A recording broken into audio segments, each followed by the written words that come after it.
up the foghorn. Coors Light presents Ducks Game Day. Coors Light. Choose chill. Celebrate responsibly. And the Ducks waiting to punt it away. And it's a fake punt. It works. Tuioti. First down. Down inside the 45-yard line.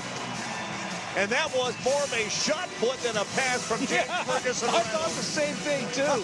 We're getting you ready for today's game between the Oregon Ducks and the Indiana Hoosiers in the semifinal of the College Football Playoff.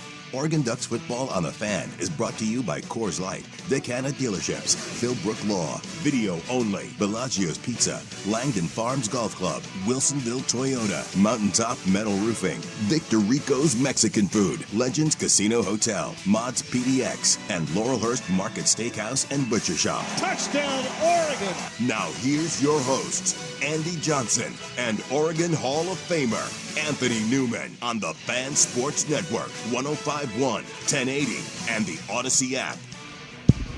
Hey, what's happening, everybody? Welcome in. Happy Oregon Ducks Game Day to you. The College Football Playoff semifinals are here. Andy Johnson, Anthony Newman hanging out with you live from the Thirsty Lion out at Washington Square. And as always, brought to you by Frost Brewed Coors Light, the world's most refreshing beer. Anthony, buddy. Oh, yeah. We made it, baby.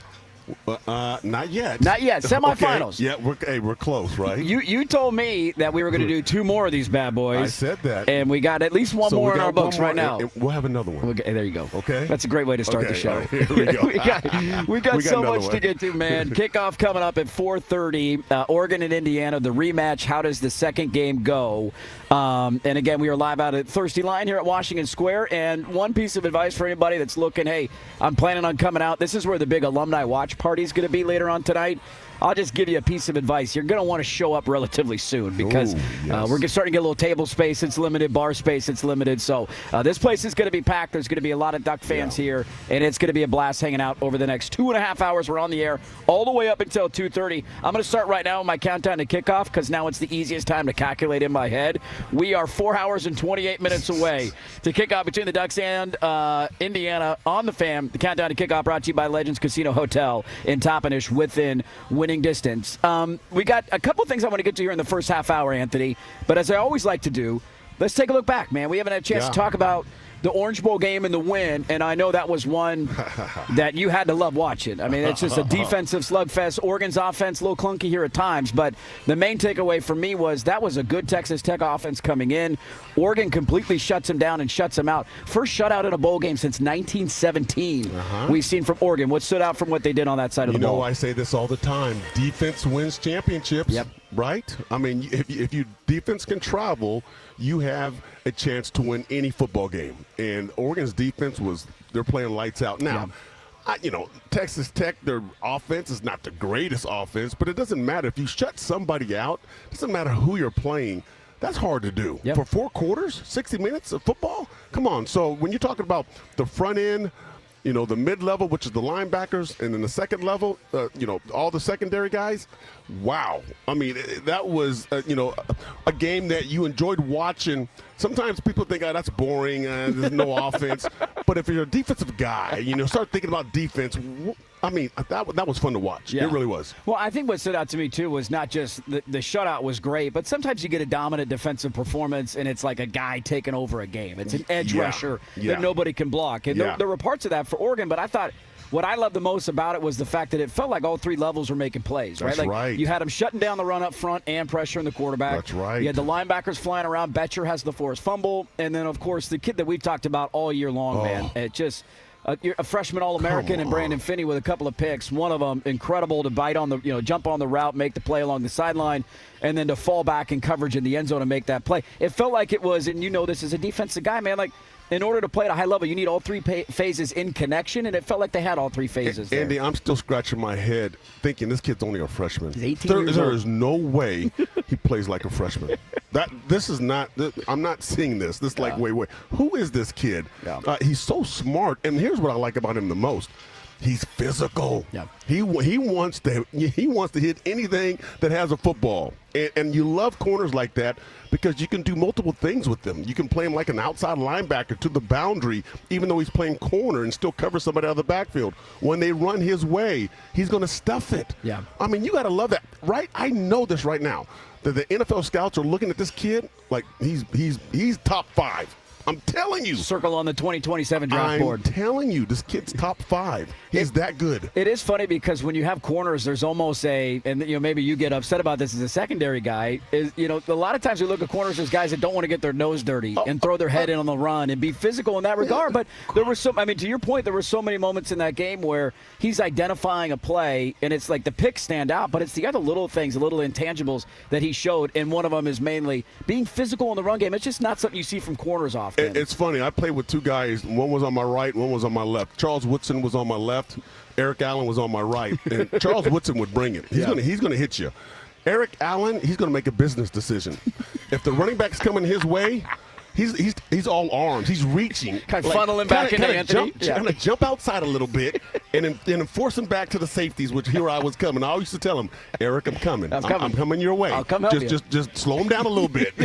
No, he's not slow. He goes, you pay me to cover guys. I don't hit people. I'm not tackling anybody, man. That's a corner for you. That's a corner. So, hey, what the heck. He goes and that's what is so impressive is that's what most corners are like. It feels like, right? And here you got a young corner who's going the other direction. And to connect that performance and what they did defensively, and we can get to the offense and kind of some of the things they need to clean up. The injury report is obviously long at a certain position, so we'll talk about that today. But it's a group that you need to play at a high level in order to win today. And I think to your point that you mentioned, Texas Tech, the numbers were gaudy. Some of it inflated because they didn't play a lot of good defenses this year. Oh, yeah. And the quarterback play was less than stellar, and now you're facing a Heisman Trophy winner.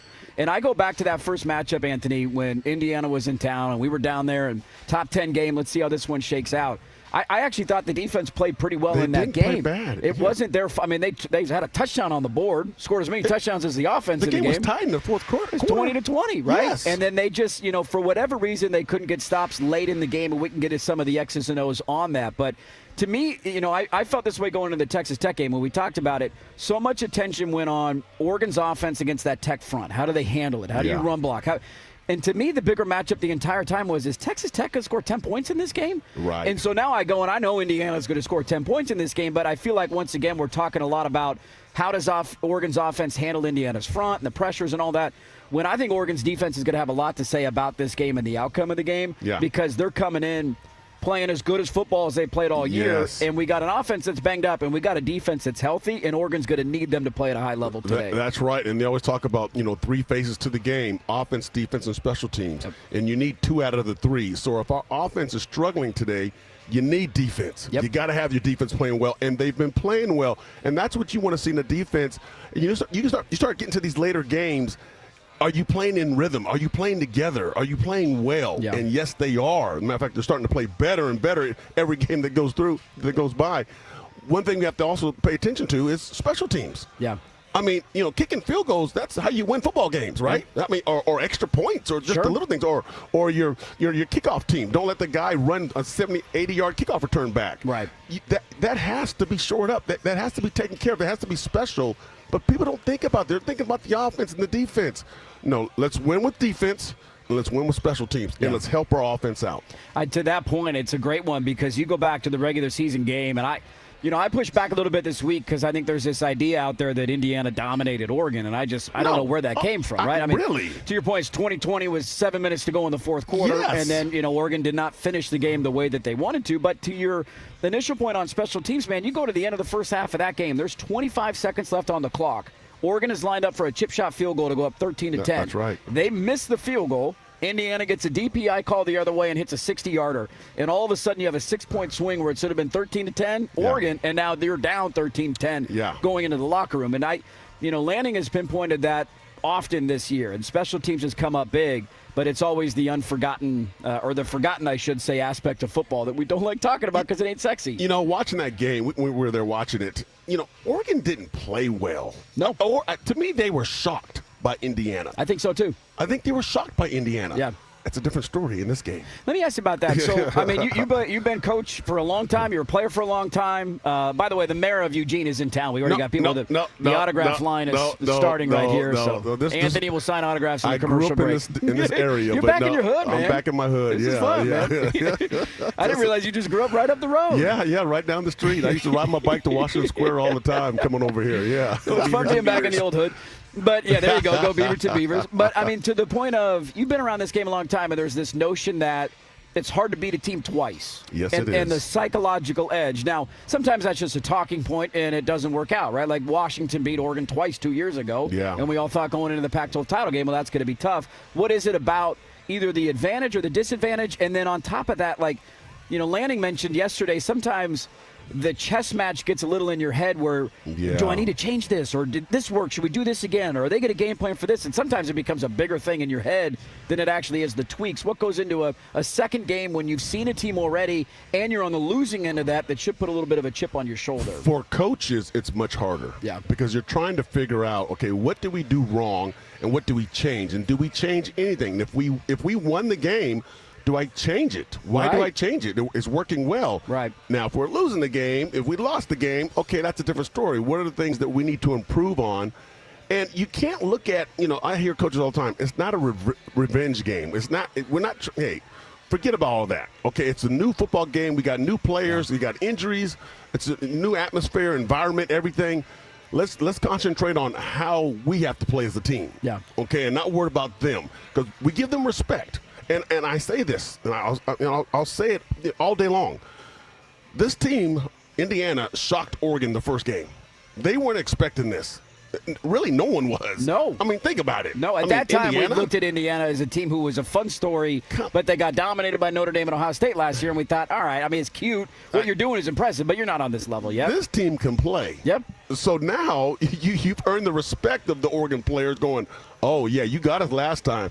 Okay, that won't happen again. Yeah. And if you can learn from that, that's going to help you. Now, with Indiana, good football teams, they understand that, yeah, even though we're winning, okay, we're still not – we haven't won a championship yet. Nope. Okay, there's a lot to go. So that team is well coached. They understand that we still have to be better. We have to play better, and we're going to be challenged as well.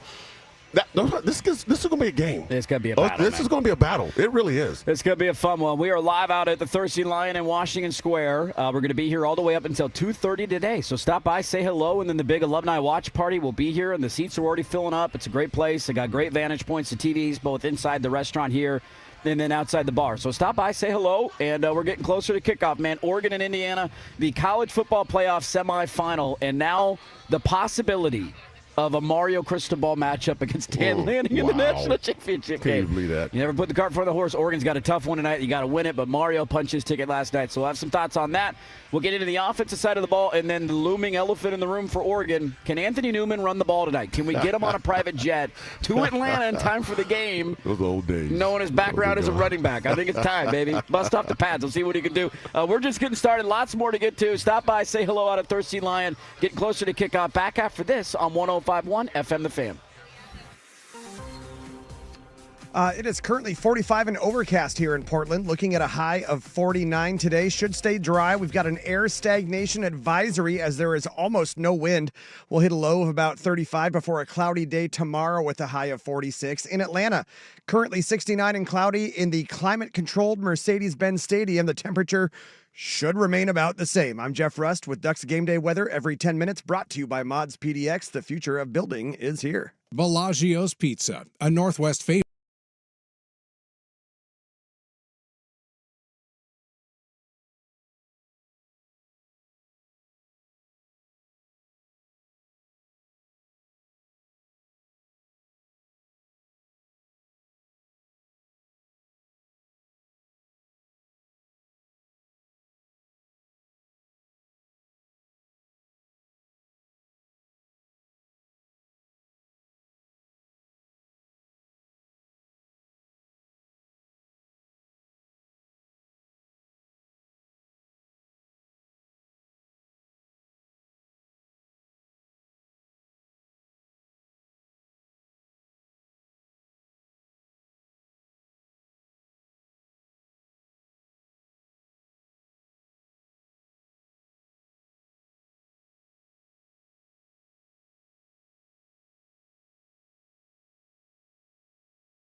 at Washington Square. Listeners saying they'll stop by later. Come say what's up, man. Ducks getting ready to go against Indiana in Atlanta. We'll talk to Mike Jorgensson coming up in a bit, live from the ATL.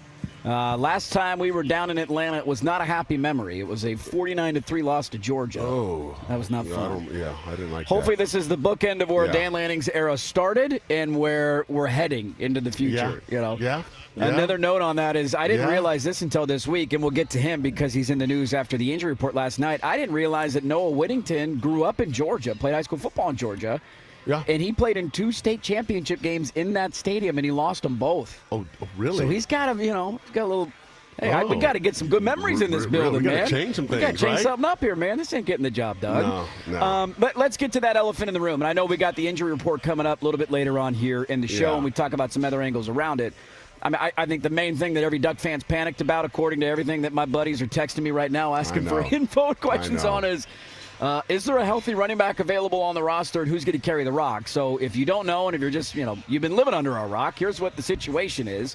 Jordan Davison got hurt in the Orange Bowl, played through. It sounds like some sort of clavicle or shoulder injury. Yep. First quarter, played through the thing the rest of the game. I mean, just incredible toughness from the young kid. That's who he's been all year.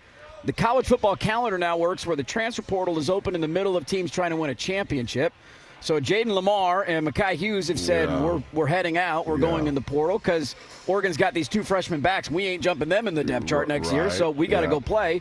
They're now gone, and so you're looking at, all right, you got Whittington, you got De'Aaron Hill, and then they're going to allow Jay Harris to stick around and play this game, although he is also entering the portal. And then late last night, Noah Whittington shows up on the injury report as questionable. So Oregon's now facing a situation where potentially now we got no intel on Noah Whittington. We'll wait and see as we get closer to kickoff. Maybe Jorgie will have a word for us on guys going out through warm-ups and all that. He is questionable, so it doesn't mean he's not going to play. It doesn't mean he is going to play. We just don't know at this point. But there is the possibility out there that you have basically De'Aaron Hill and Jay Harris at running back. And I'm curious from a defensive standpoint, Anthony, how that would change your thought process in your game plan. Because I think one of the things we circled in the first matchup and talked about in the outcome of that game was, Oregon actually had success running the football. Yeah. They just kind of went away from it. I think the number was they only carried a hand of the ball off 5 times the entire second half, right? But you go back and look in that first matchup, Jordan Davison was your leading rusher. He averaged 7.5 yards a carry. Yeah. Noah Whittington averaged 5.5 yards a carry. Jaden Lamar averaged almost 6 yards a carry. So you had success with your running backs. Now we just don't know who the running backs are going to be. Yeah, they're not and I'm playing. wondering for Indiana's thought process of, do they think Oregon's still going to run it? Or are we changing the way we do things? This is going to be a really interesting chess match for Will Stein to figure out how do I get this offense to go without it being at full strength. In any game, you have to stop the run before it starts. You can't allow a running game to get going because then they can do so many more things. I'm speaking as a coach. Next man up. Okay, I don't give a rat's who's hurt. This is part of the game. This is what we signed up for. And they have injuries also. They got the guys sick, not playing. Defensive linemen hurt. 2 defensive linemen out for Indiana. Exactly right. So, it is what it is. When you play this long, these type of things happen. And you can't panic. And do you think the Oregon Ducks, the players are panicking? You think the coaches are panicking? They're like, no. We're going to here's our new offense. Here's what we're going to do. Will Stein did a great job, mid-year. All the receivers went down. What do? Let's get more tight ends in the game. Yeah. Next thing you know, you got a bunch of tight ends. Wow, okay, that helped a lot. Hey, look at that. That changed everything up. We haven't seen that before. So let's trust Will Stein that he can do something that understands that we only have 1 running back. Well, maybe 2, but 1 running back, and he's a freshman. Yeah. But it doesn't matter. Find ways to get that running game going. And it goes back to the passing game, short passes. Bubbles, hitches, tunnel screens. Okay, they're safe. Let the receivers do the work. You got the receivers back now. Let them do the work. Let them carry the ball, get yards after contact, all that kind of thing, yards after catch. The running game hurts you, no doubt. But you're still playing. Yeah. You got to find a way to win football games. And throughout the year, you find a way to win football games when guys are hurt. Yeah. You still got to do the same thing here. I think it's a great message, and one I've been preaching this week, too. It's kind of been the MO of Oregon, especially on the offensive side of the ball, Anthony, all year, man. Yeah. I mean, how many times have we gone into games and say, uh-oh, you don't have wide receivers this week. Uh-oh, 2 offensive linemen are down. Uh-oh, no Kenyon Sadiq this week. And what have they done? To your point on the extra tight, you just evolve. You find a new way, you get creative, and let's go. And you know who else helps? Defense. right? And special teams. Wait, there's three. Okay, Malik Are there's Benson. three phases? Is that what you're telling me? There's 3 phases. Okay, I'll just check it. Okay, Right, so just confirm it. so we can win 2 now and win the football game. All right, we're good. Okay, offense, and still think about this. You still have Dante Moore at quarterback, and you got a gang of receivers and tight ends. Yeah. I know you run the football, you have to run the game, but sometimes you can't run the game. Oregon didn't run the ball last game. Nope. What was the total? 60-something yards? Had less than 2 yards a carry as a team. Yes. Yeah.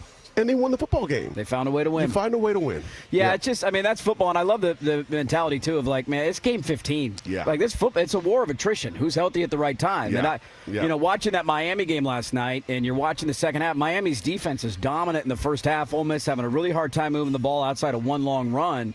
And then all of a sudden in the second half, Miami loses a corner to a targeting hit, and then their other 2 corners go down, and they're down their top 3 corners. And then Ole Miss is finding ways to throw the ball. What do? Their offense found a way to put some drives together, and they overcame it. The other face helped out. And so I think it's just we've gotten to a point now where I think every Oregon fan, because of the trauma of big losses and tough losses, and you're kind of waiting for that, is that going to be the reason? I know. Is this going to be the reason? Yeah. And what leaves me confident is what you highlighted, is this is a team that is found a way to overcome all season long. Yes. And now you got to go do it again. And to the point of Whittington, we don't know what's going on there. Is he sick? Could be sick. Could be, lingering nicks and bruises. We have no idea. No. But I imagine for the staff, they knew Davison was hurt after the Orange Bowl. Yep. They knew Hughes and Lamar were likely going to go in the portal and leave. And so you got a whole week to game plan this. Right. This isn't, on the night before the game, Noah Whittington tore his ACL in the hotel, and it's really, rip up the plan. Exactly right. You had all week. Had a whole week to come up with some stuff. And so, the other thing that I will say on the offensive side, because it wasn't perfect against Texas Tech, and to their credit, that front is the real deal, man. Oh, no doubt. That defense is legit. Unreal. Those D tackles are massive. The ends are great. Those guys were awesome. Yes. And I think this game for the Oregon's offense will be, and I mentioned this earlier in the week, that was more of a physical test. Yes. I think Indiana's more of a mental test. They're going to make you think and see things, and they're not just going to grab you and throw you out of the way like some of those Tech D linemen possibly could. Yep. But I think to your point that you brought up is that, all right, we're banged up here. Well, guess where we're healthy now? We're healthy at wide receiver, where you haven't been healthy all year. There you go. And you know who wasn't 100% the last time Oregon and Indiana played? It was Kenyon Sadiq. He said this week, I was 50%. Hurton and Will Stein mentioned the same thing. And so I look at Oregon's offense now and say you still have enough firepower in order to do it, and you might have the best tight end tandem in the entire country. Yes. Let's feed those dudes, man. They're a matchup problem. Let's get them involved in the game early. And you have some receivers in this bunch that can play. Yeah. And DeCorian Moore, now after a couple of games, after being injured, he's back in the groove. He's going to be dangerous now. Yep. Yes. Get a couple more games under his belt and start to, game slows down for you a little bit. He's made a catch in each of the games. So they're getting healthy in some spots offensively, which is a good thing. Other spots not getting healthy. But as Anthony said, man, that's football. Next man up. You got to find a way to do it. We still have so much to get into. We're live out here at Thirsty Lion, hanging out at Washington Square. Ex-teammate the mayor, Eugene, he's saying hi to everybody. I love it, dude. He's my guy right here. He's the guy who's in front of me. He's the guy in front of you? Creating the interception. 3 phases of the defense he's getting right to here? the ball. He's getting to the quarterback, and then all of a sudden the ball's coming out. Making your life a little bit easier? Hey, making you look good back there? I love it. I love it, man. This is a Duck Alumni Watch Party, so stop by, say hello. Kickoff coming up at 4:30. We're getting closer. Let's continue diving into this matchup. We'll do it coming up next, but now it's time for Ducks Game Day. Weather every 10 minutes brought to you by Mods PDX. Here's Jeff Rust. It's 45 and overcast here in Portland, looking at a high of 49. Should stay dry. We've got an air stagnation advisory as there is almost no wind for the next couple of days. We'll hit a low of about 35 before a cloudy day tomorrow with a high of 46. In Atlanta, it is 69 and cloudy in the climate-controlled Mercedes-Benz Stadium. The temperature should remain about the same. I'm Jeff Rust with Ducks Game Day weather every 10 minutes, brought to you by Mods PDX. The future of building is here. If you're considering new construction and want it done right and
Washington, within winning distance.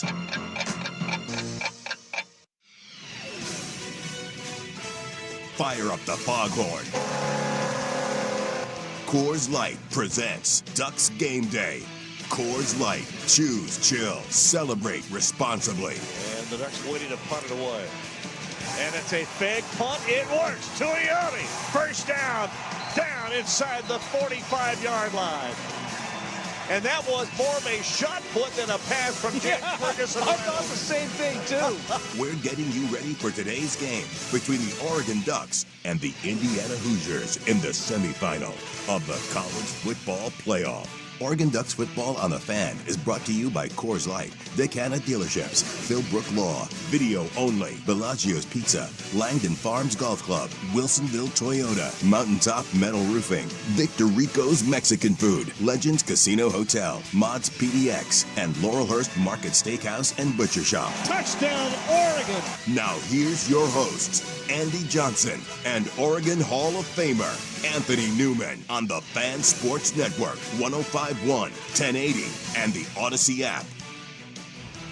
All right, welcome back in live out at the Thirsty Line here at Washington Square. Hanging out 2 more hours to go in the pregame show. This one's going to fly by, man. Yes, it is. Got that nervous game day energy. Those butterflies in the stomach, sitting around, waiting. There goes the YouTube camera. Way to go, Rob. Rob just ruined the YouTube camera. Just coming in, just tearing Come stuff on, up. man. I can't take you anywhere. Nobody can see me anymore. These on, pretty hair. Rob. I got the locks flowing over here. I'm trying to show off the now hair. it's broke. Yeah, we might be off YouTube for a little bit. We got so much to get into. How about this? Just came across the wire. Welcome back in, by the way. Pregame show is always brought to you by Frost Brew Coors Light, the world's most refreshing beer. This just came across from Katie George of ESPN. And I'm curious as to how many times you've been through something like this as a player.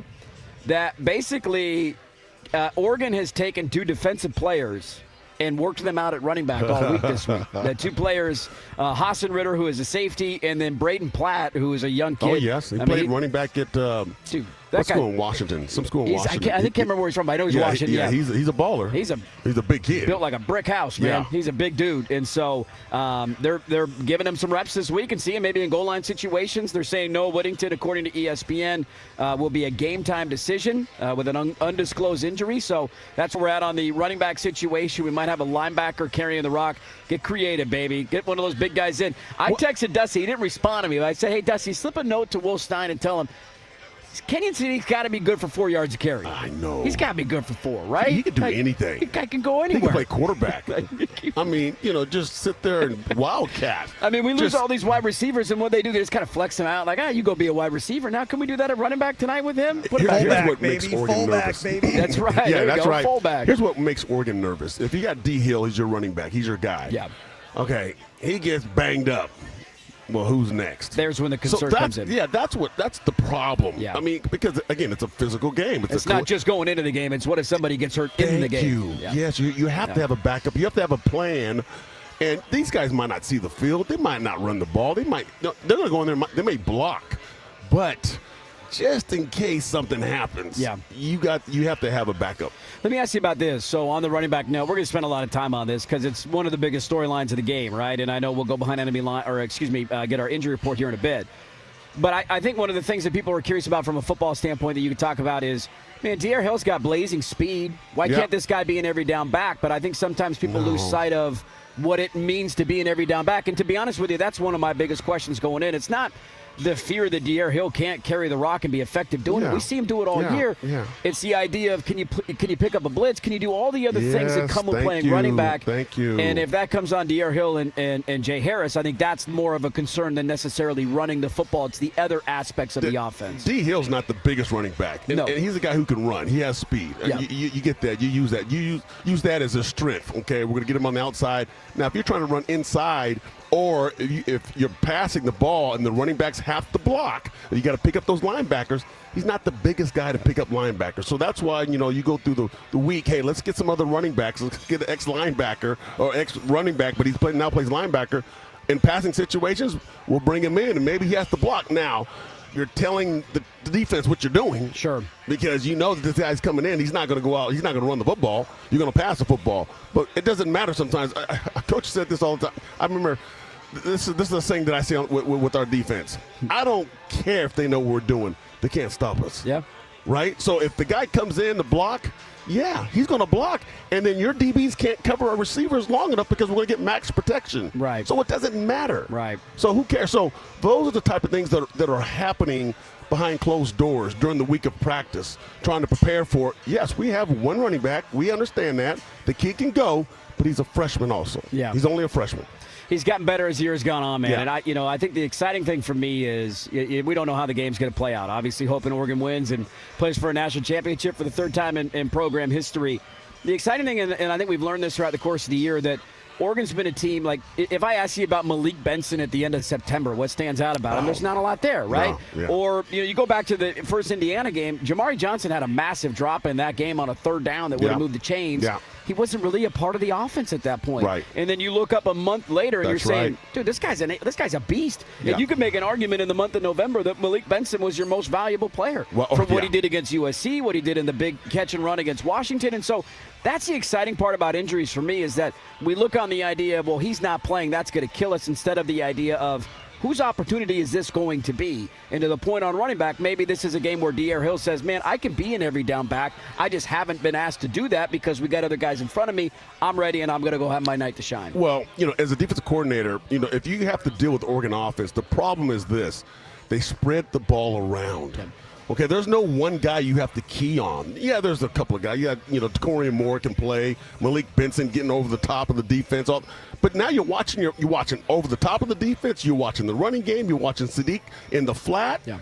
I mean, so you're spread out as a defense, and that's what Will Stein has done a great job of utilizing all the players on this offense. So you don't come in going, well, we just run the ball and that's all we do. Circle this thing and stop it. No, you can't, because you got too many. And then you have the best quarterback, well, I guess maybe the second best since he didn't win the Heisman. Sure. Quarterback that's playing, that's controlling this offense. And you have an offensive line that can take care of business. Yep.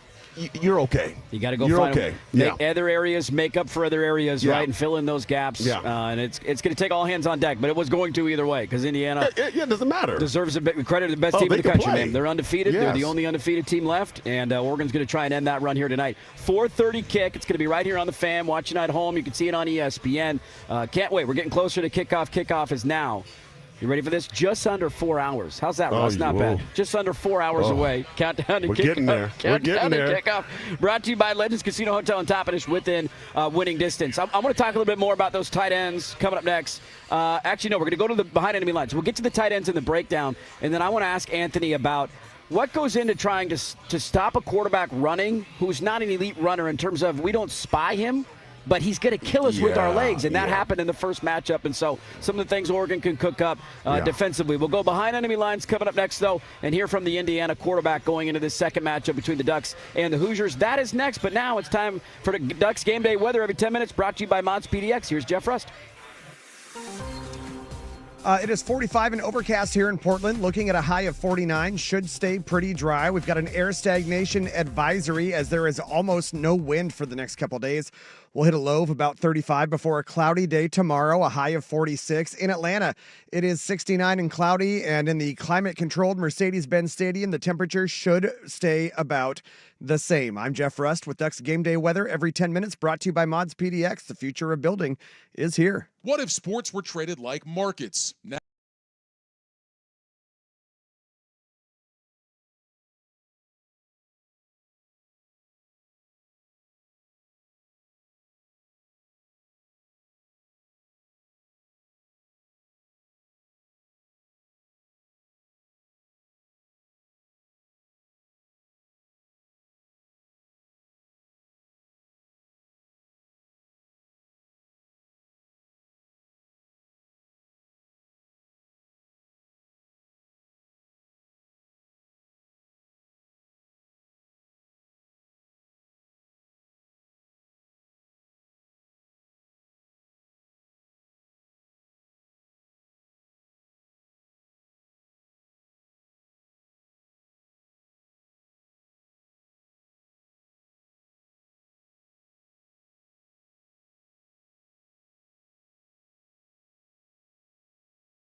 a chance and will get on it back at the 23-yard line. Coors Light presents Ducks Game Day on the Fan Sports Network, 105.1, 1080, and the Odyssey app.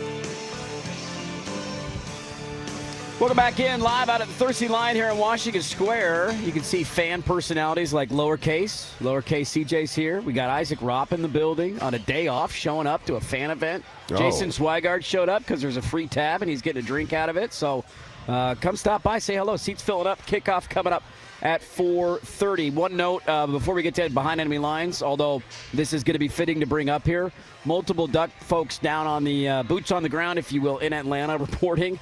Their guesstimate right now walking around is that Oregon fan is outnumbered by Indiana fan 20-1. 20-1.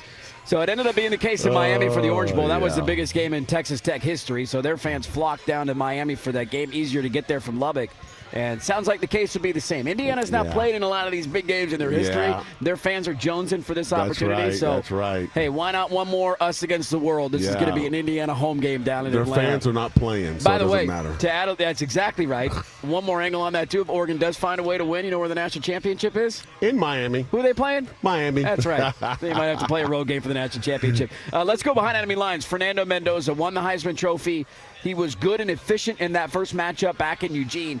But he's an interesting cat. The way he talks, the way he thinks about things is fascinating. Here is Fernando Mendoza earlier this week on the rematch against Oregon and how they're the underdog.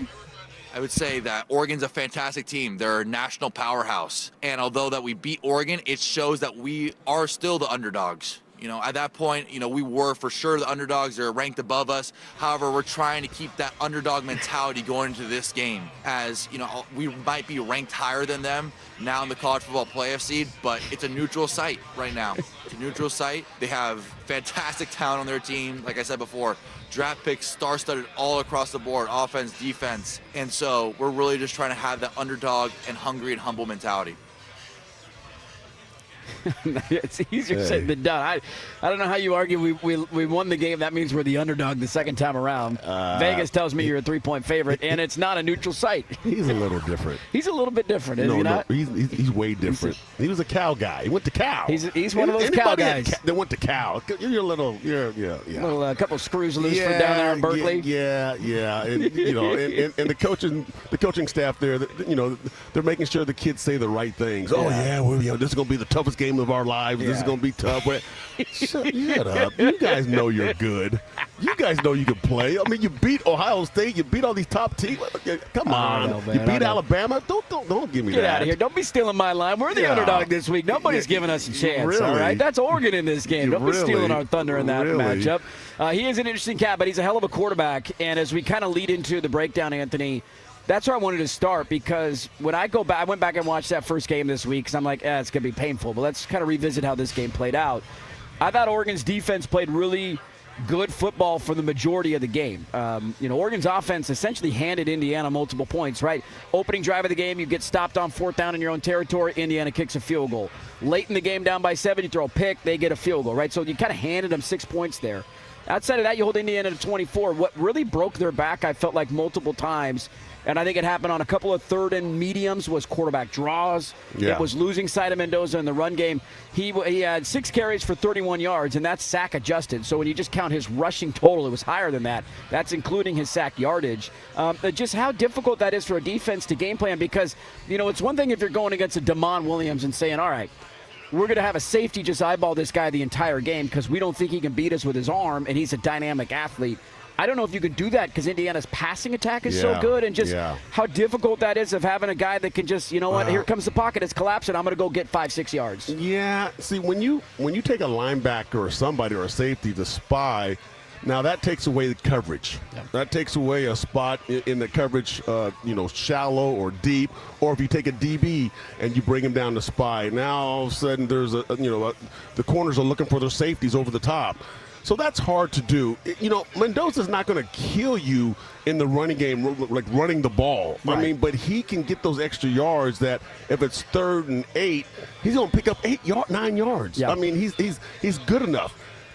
Watching him, he doesn't look like he's something special, but he plays consistent. he doesn't hurt the football team. Yeah. You know, he has over 300 passing attempts and only 6 picks. That's remarkable. He's not going to throw the ball away. Yeah. And then he's telling himself, let my supporting cast do what they need to do. I don't have to do anything. And that's what he's playing like. He's playing with an offense that he has some receivers. He's got a great running game. He's got a great offensive line, some great coaches. So I don't have to do a whole lot. I just have to do just enough to help this team win and not make the mistakes as some quarterbacks do. Yeah, to lose in the game. And thinking they're everything. They're the football team. No, he doesn't. He goes, I don't want to be the football team. Right. You know, so that's why he's so good. And he's a smart kid. He really is. He understands the situation. He understands the defense. It is going to be a challenge for Oregon to take care of business, trying to get a sack on him because he doesn't allow sacks. No, not a lot of them in that first matchup. Amari Washington had one early where he just bull rushed a guard, and outside of that, there wasn't a lot. Anytime they got pressure after that, it was him. All right, I'll kind of sneak out. Here's 5 yards. Yeah, I know. And instead of it being, 2nd and 15 because of a sack, it's 2nd and 5 because he fell forward, and all of a sudden you're staying ahead of the chains, and that makes him really tough to stop. It's funny. When you watch him scramble, he looks goofy. He does. He looks goofy. Like, he runs kind of uncoordinated. And if you take the name off the back of his jersey, you'd be like, who is this dude? Like, he's not that. I mean, it's weird. It's strange watching him because he performs. He's doing it, being consistent, but he just looks. He doesn't look. He looks funny. I'm with you on that. I'm with you. He acts funny too. He's a goofy dude. He kind of moves around funny. His teammates love him, but he's a goofy cat. And when you look at this Indiana team as you go behind enemy lines and scout them, it is not – what stands out the most is how simple they make it, because when you talk about winning football games, it always comes down to the same things every game. Third down efficiency. Can you get off the field? Third down efficiency. Can you stay on the field? Do you turn the football over? That's right. Do you commit dumb penalties, right? Like just those little things that add up throughout the course of 4 quarters. And this is the secret sauce for Indiana. It's not talent. It's not overwhelming you in size, strength, and speed. It is, guess who's the second fewest penalty yardage in the country this year? That's right. Indiana. Guess who leads the country in turnover margin? Indiana. They've only turned the ball over 8 times in 15 games. That's remarkable. Third down defense, they're at 28%. That's third in the country. Third down in conversion on offense, they're at 56%. That's number 1 in the country. Yes. So this is a team that doesn't commit penalties. They don't turn the football over. They get off the field on third down, and they stay on the field on third down. That's the secret sauce. And Mendoza said they're the underdog. Are you kidding me? What are you talking about? I'm not buying it, no, buddy. What are you talking about? I'm not buying it, buddy. So that's can Oregon find a way? Oregon's been a team this year that I feel like has been able to almost take the identity of the opponent they're playing and say, we'll beat you at that game, like the Iowa game, for example. It's special teams winning it, right? It's going to take an efficient game in order to win. Yeah, Negative plays, sacks, turnovers, third down. That's what this game will come down to. And you can't beat yourself playing against Indiana. Beat yourself, because Indiana is going to play almost perfect football. They just wait around for you to do something stupid, and then they capitalize on it. Exactly right. That's the epitome of Indiana football this year. Let's get more on the breakdown of this game and start to look at some of the matchups that we like. Where can Oregon win? Where can they find advantages? Where are we concerned? We're getting closer to kickoff between Oregon and Indiana, live out at the Thirsty Line here in Washington Square. Stop by, say hello, grab a pop, and saddle up. Let's watch some football together, everybody. We'll get to the breakdown. That is coming up next, but now it's time for Ducks Game Day weather every 10 minutes. Brought to you by Mods PDX. Here's Jeff Rust. It's 47 and sunny here in Portland, looking at a high of 49. Should stay dry. We've got an air stagnation advisory as there is almost no wind. We'll hit a low of about 35 before a cloudy day tomorrow with a high of 46. In Atlanta, it's 69 and cloudy. And in the climate-controlled Mercedes-Benz Stadium, the temperature should remain about the same. I'm Jeff Rust with Ducks Game Day weather every 10 minutes, brought to you by Mods PDX. The future of building is here. The matchups, players, and position groups that will impact the game. It's time for the breakdown. Brought to you by Victor Rico's Mexican Food. When you think of flavor, think of Victor Rico's. Fade run out to the left. Was it caught? It was! Touchdown! Evan Stewart. Coors Light presents Ducks Game Day on the Fan Sports Network, 105.1, 1080, and the Odyssey app. All right, welcome back in live. Thirsty Lion. We got our keys to the game coming up in a bit. What else we got? We'll take a look at the bracket where it's at Miami, punching their ticket to the national championship game last night. What a thrilling semifinal game that was. You're going to hear from Dan Lanning We'll talk with Andrew Nimick. Of course, Joey Harrington was on with Isaac and Suk yesterday, so you hear from them. We'll get to our lock of the week, although there's not much to lock in other than this game, so I'm not going to gamble on this one. We got to get creative on that. And then at the end of the show, Mike Jorgensson will stop by, the color analyst of the Ducks, as he always does, and we'll get his thoughts and a preview of the game from him live down in Atlanta. As we get to the breakdown, brought to you by Victor Rico's on things that Oregon needs to do well. We just kind of went over some of the stuff, Anthony, that Oregon needs to do. I go back to one guy and one guy mainly, and we can talk about some of the chess match that goes into it. I have a hard time seeing Oregon win this game if they don't get a good game from Dante Moore. Yeah, I think true. especially the running back injuries that have piled up. Like, you need 5 to have a good game. Yeah.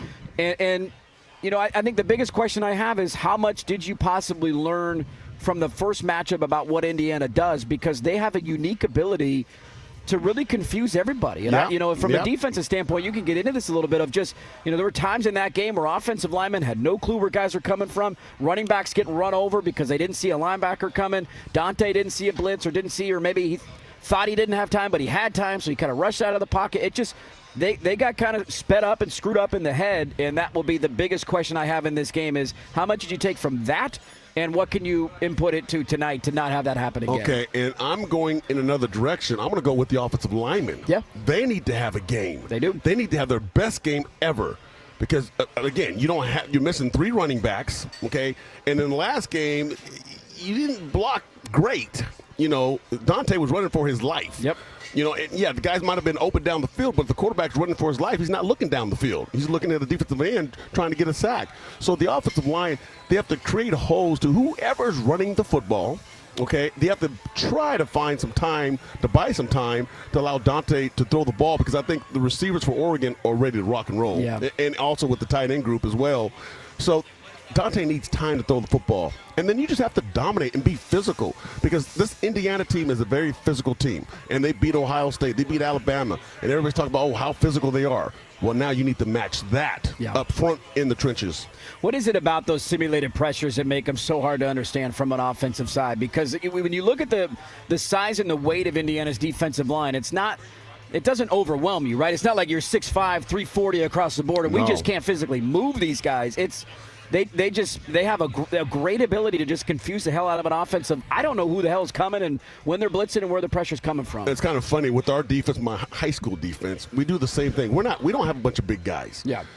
So let's play fast. Let's confuse people. Once you start confusing people and you start making offensive linemen and quarterbacks think, then they slow down. Yeah. Their process is like, what's going on here? They start to get confused and then use our speed to our advantage. We can't go in a phone booth and win fights in a phone booth when the dude's 10 times bigger than me. Right. That's not going to happen. Because physically you can't I'm going to get out of the phone booth and make him chase me. And now if he's going to turn his shoulders, if he has to start reaching for me, I got him. So when you look at Indiana's front seven and the front line, defensive line, they are explosive. They are fast. They are quick. And then they're using that, and they're doing running a lot of games where the nose is going to go to the far left, the defensive end is going to loop all the way back inside. They're doing all these things to create confusion for the offensive linemen. Now the offensive linemen are thinking they're standing here in a phone booth, and the D linemen, they're running around the offensive linemen. Yeah. So that's what happened. So that's why when they talked about, hey, we need to get another running back involved. Let's get maybe a linebacker. You need somebody else in the protection to help give time. Pick something up. Yeah, so now it's not D. Hill trying to block a defensive lineman. Right. Okay, it's a linebacker that's playing fullback right now that can pick up that defensive lineman. And maybe you got a size advantage there, right, and a big guy that should be able to do it. Let me ask you this on that note, because one thing that I went back and noted the first time, Oregon only scored 1 offensive touchdown in that game. Yeah. It came in the first half, but the way they got there was by using tempo. It was a quick 2-play drive. Yeah. They came out, ran a little fly sweeper reverse, and then immediately got on the football. Indiana had a hard time communicating, and you got a busted coverage. There goes Malik Benson. Yeah. Is how much does tempo impact the ability for a defense that lines up the way Indiana does, nullify it in terms of, all right, you can't maybe get your calls and your checks in, and we're going to go quick on you, and you can't do it. Exactly right. As a defensive unit, if a team's playing fast, you can't play all the plays that all the calls that you want because you don't have time. You don't have the personnel. Maybe you're trying to switch personnel, and you can't do that because it's hurry-up offense. And then also it creates fatigue. Yeah. And fatigue will make a coward out of anyone. Once you get tired and start thinking about, I need to get air in my lungs, You're not thinking about the guy in front of you. You're not thinking about the running back that's running to the sideline. I need to go get him. You're tired. So that hurry-up offense, and you're chasing dudes in space, and the hardest thing to do as a defender is tackle in space. So you got a 300-pound defensive lineman trying to tackle a receiver or a running back in space. That's hard. And if you keep doing it over and over and they don't get any rest, that takes a toll over time. Be curious to see what things Will Stein comes up with to try and nullify this great front for Indiana. We know how talented they are.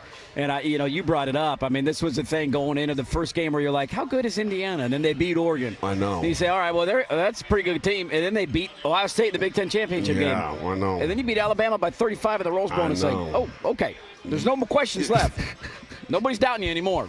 We're the underdog, Fernando. Really? We're the underdog. Yeah. Breakdown by Victor Ricos continues after this. Couple more angles I want to get into of things that Oregon can do to try and find some advantages going into this matchup. We are live out at the Thirsty Line here in Washington Square. Stop by, say hello. We're on the air until 2:30 today. Back with more breakdown coming up next on The Fan. Looking for an unforgettable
Breakdown brought to you by Victor Rico's Mexican Food. When you think of flavor, think of Victor Rico's. Justice Low reaches back, grabs that ball, rolls in. Touchdown, Oregon. Coors Light presents Ducks Game Day on the Fan Sports Network, 105.1, 1080, and the Odyssey app.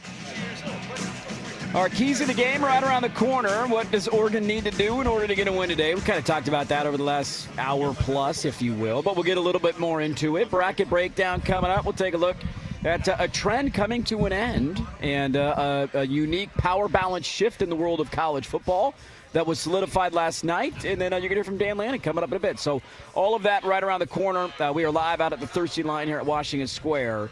And this place is hopping, man. Lots of people here. Game day coming up, 4:30 kickoff right here on The Fan, and this is the big alumni watch party for the Ducks. I go back to that first matchup, Anthony, and I know sometimes this is a fool's errand, if you will, because how much does that even impact the game tonight? The teams are different. They're playing different. The personnel's different.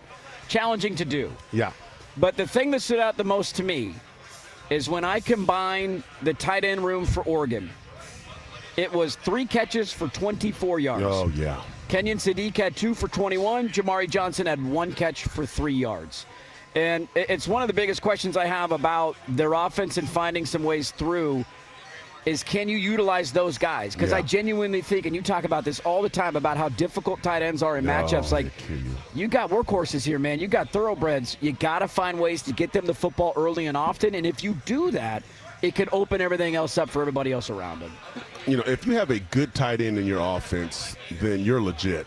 And it's hard for a defense to deal with a tight end, that a guy who can block, okay, at the point of attack, and then also he's a receiver. And it's a matchup problem. And so when you're dealing with the tight end, you're always asking yourself as a defensive coach, who's going to guard him? You know, and if I take a linebacker out to guard him, I take away from the box. Meaning, all of a sudden now, do they start running the ball on us?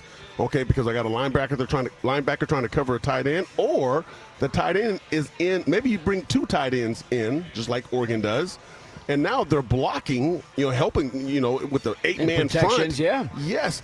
Oh, wait, I need more linebackers in the game, so we got to stop this running game. And then all of a sudden they spread the tight ends out, and who's covering these tight ends?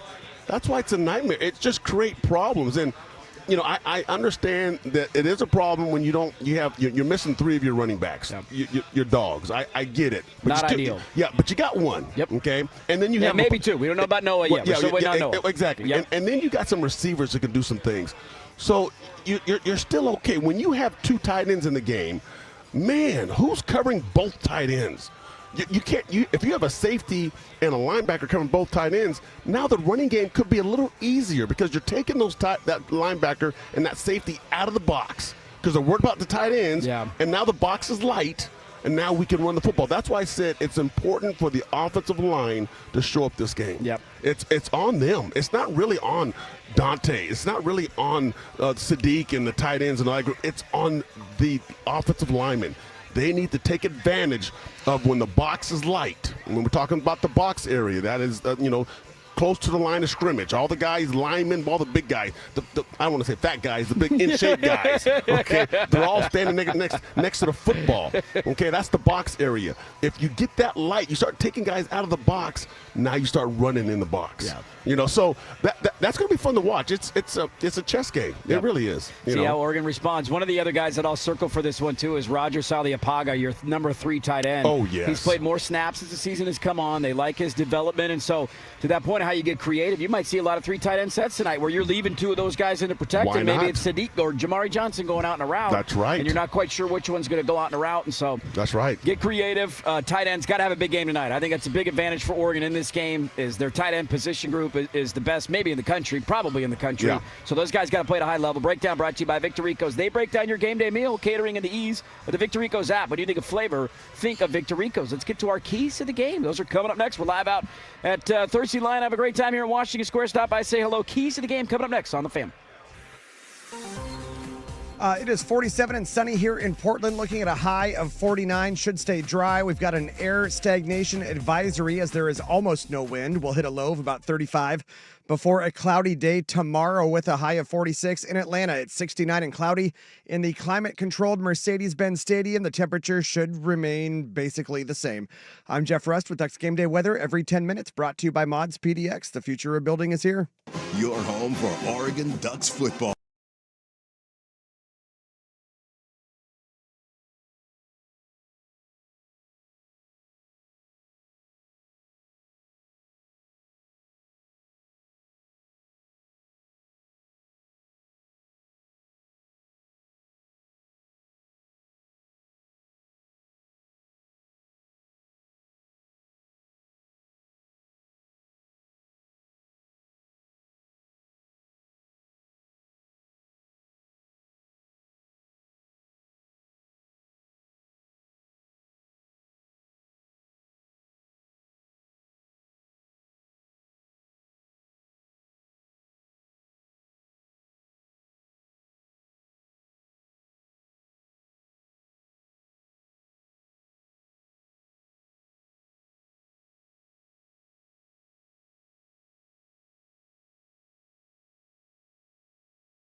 It's time for the keys to the game.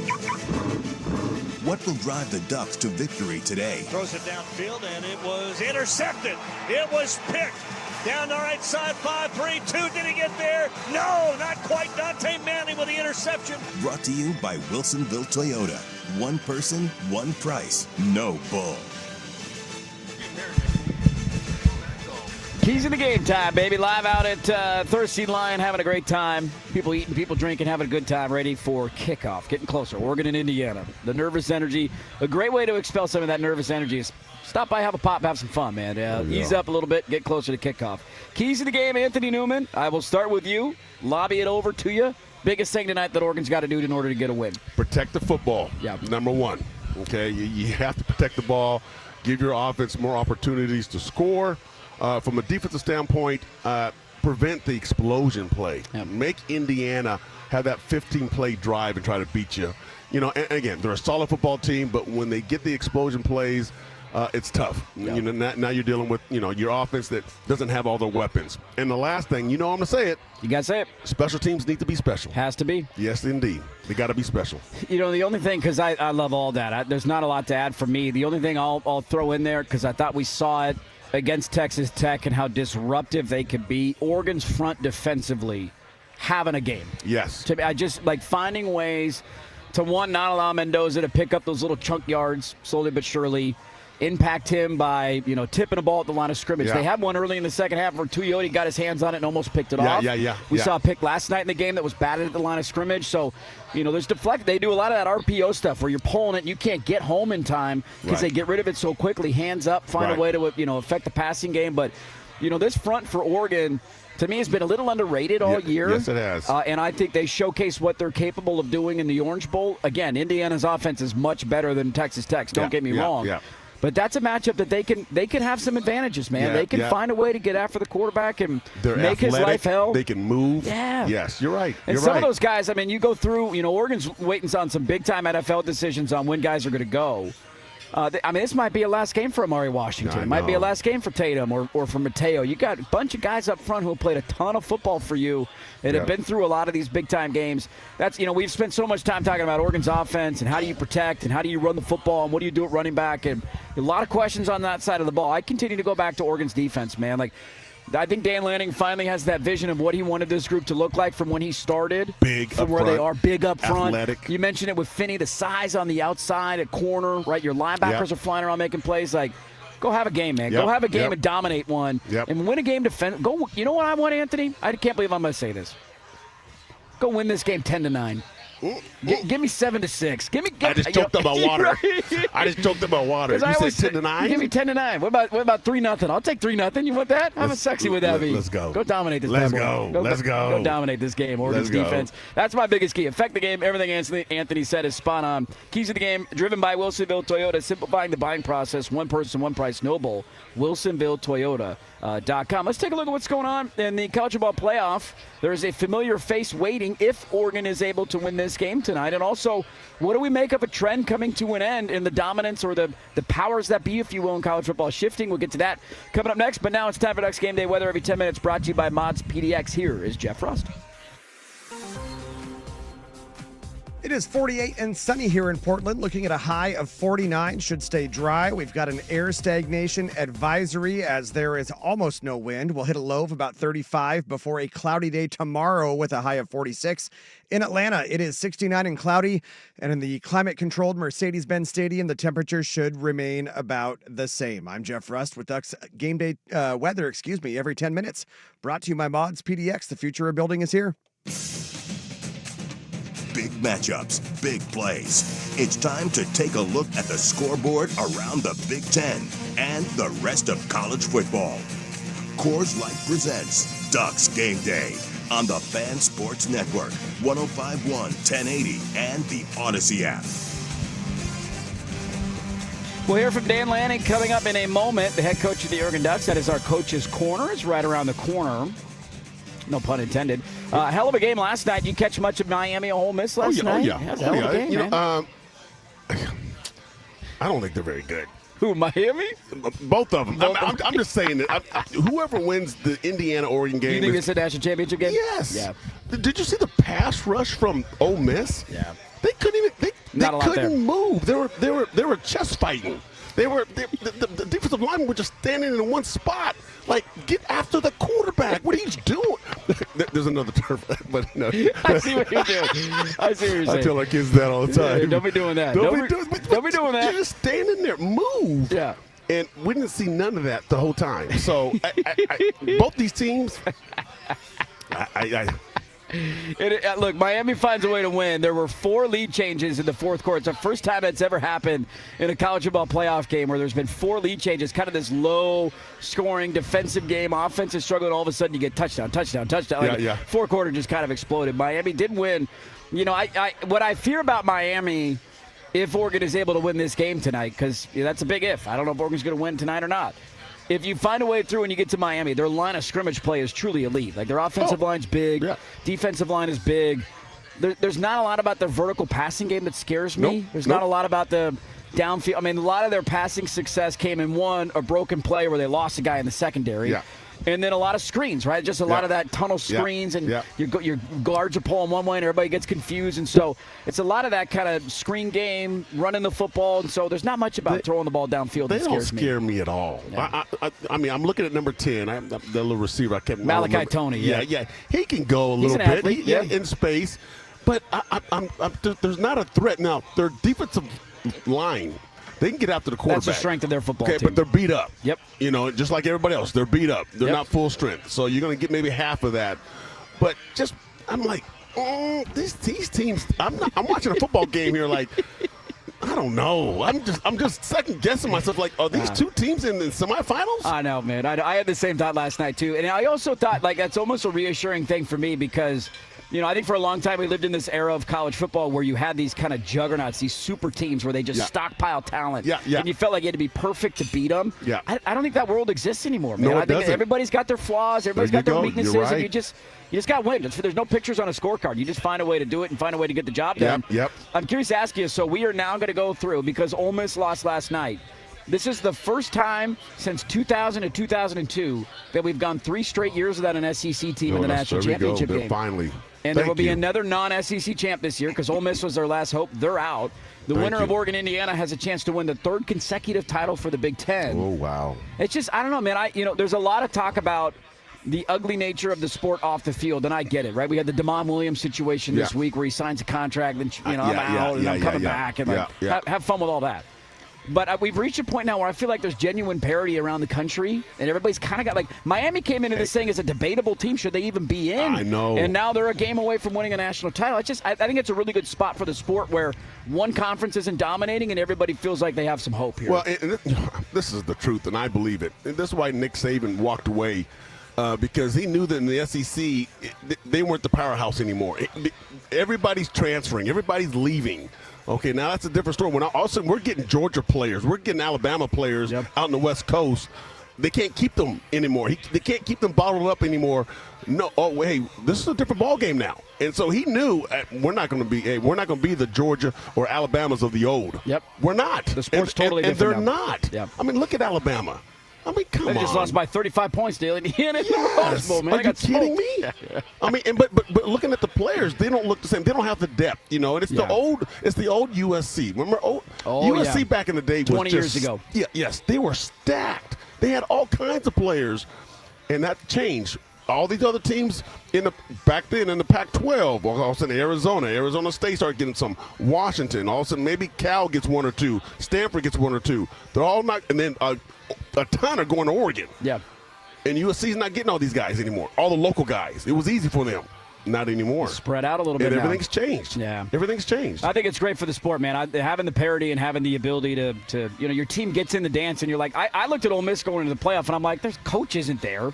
Half their staff's in Baton Rouge recruiting. I know. There's no chance in hell, and they were a couple plays away from winning that game last night, man. That's crazy. We've never seen this kind of parity in the sport, and I'm excited about the future and what it's going to look like. I think it's great for college football. Miami has punched your ticket, and if you're wondering, one more hurdle, obviously Oregon's got to get through Indiana. Massive, massive challenge tonight. If you are able to win, Miami awaiting you, and the national championship game is in Miami. So your reward might be going down and playing in their home stadium. The funny part about it, though, is that Miami is the 10 seed, so no matter who wins tonight, Miami will be the road game in that game. Visitor. So they got to go hang out in the visitors' locker room of their own stadium to get ready for the game, which is just a funny twist. We've seen that happen in the Super Bowl, right? I think Tampa won one a couple years ago in their own stadium. It happened before. Never happened in college football before, but Miami will be the first to play in their own stadium in a national championship game, and let's just all hope we get 10 days of Mario Cristobal versus Dan Lanning. There we go. Oregon versus Miami. It would be great for the sport. We'll see if it can play out. Oregon's got to beat Indiana tonight. Let's hear from the head coach, Dan Lanning. What did you have to say going into this matchup against the Hoosiers?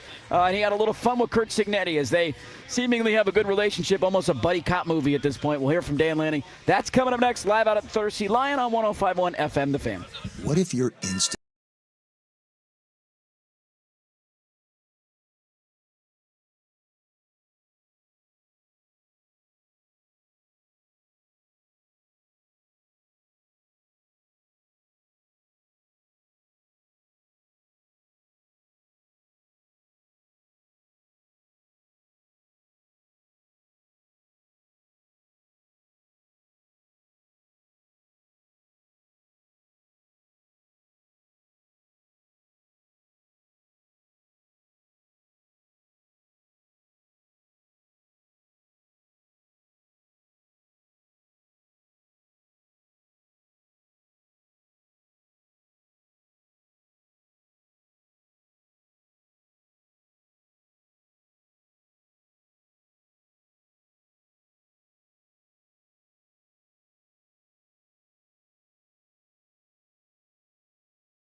Touchdown, Oregon. Coors Light presents Ducks Game Day on the Fan Sports Network, 105.1, 1080, and the Odyssey app. All right, welcome back in. Let's hear from the head coach, Dan Lanning. All the press conferences these guys got to do. He's like, God, this whole week's just talking to the media. You're starting to go through that a little bit now, to lesson level. I just want to coach football. I don't want to be talking to everybody. I don't Shaking hands. I don't have time to do all. No, media interviews. I do want to do that. I take that back. We're on the air. No, I do want to do that. He loves doing all that, man. I'm not. That's why I went to Mountaintop. Oh, what? What happened there? Hello. Did we lose that's us? my bad. Hot stuff. Sorry. Oh, okay. My bad. All right, you're good. I just wanted to make sure we're still on the air. We're still here. Let's get to this was funny as the joint press conference got underway. Dan Lanning talked about competing with Curt Cignetti. They're playing it as good as anybody else in the nation. I can speak to it already. We already started off this morning competing. He beat me here a little bit. I walked back there, and they're having us sign balls, and he got a jump start. So I quickly went into 2-minute mode and was trying to catch up. His signatures looked a lot better than mine, but I put some pressure on him at the end. But he still finished signing off. I don't know how many balls there were, Coach. There were a bunch of them, but it was a fun challenge. The funny thing is some people think that's a joke. That's who Lanning is. This guy's a psycho, man. And, whatever he does, it's a challenge. He wants to win. He wants to win. He's competitive. It's just, somebody brought this up earlier the week of the matchup between coaches of these are two guys. You could tell there's an admiration between the two of them and what they've accomplished and how smart they are and all the things that go into it. of just these guys are next level. Like Kurt Signetti's over there looking with the death stare in his glasses, and Lanning's running out of the tunnel yelling "pound of flesh," and everybody's hearing him. These guys love competing, and Dan Lanning is he doesn't like losing. Well, so, I think they're proud of their conference representing. Yeah. This is again, we were talking about the SEC being involved.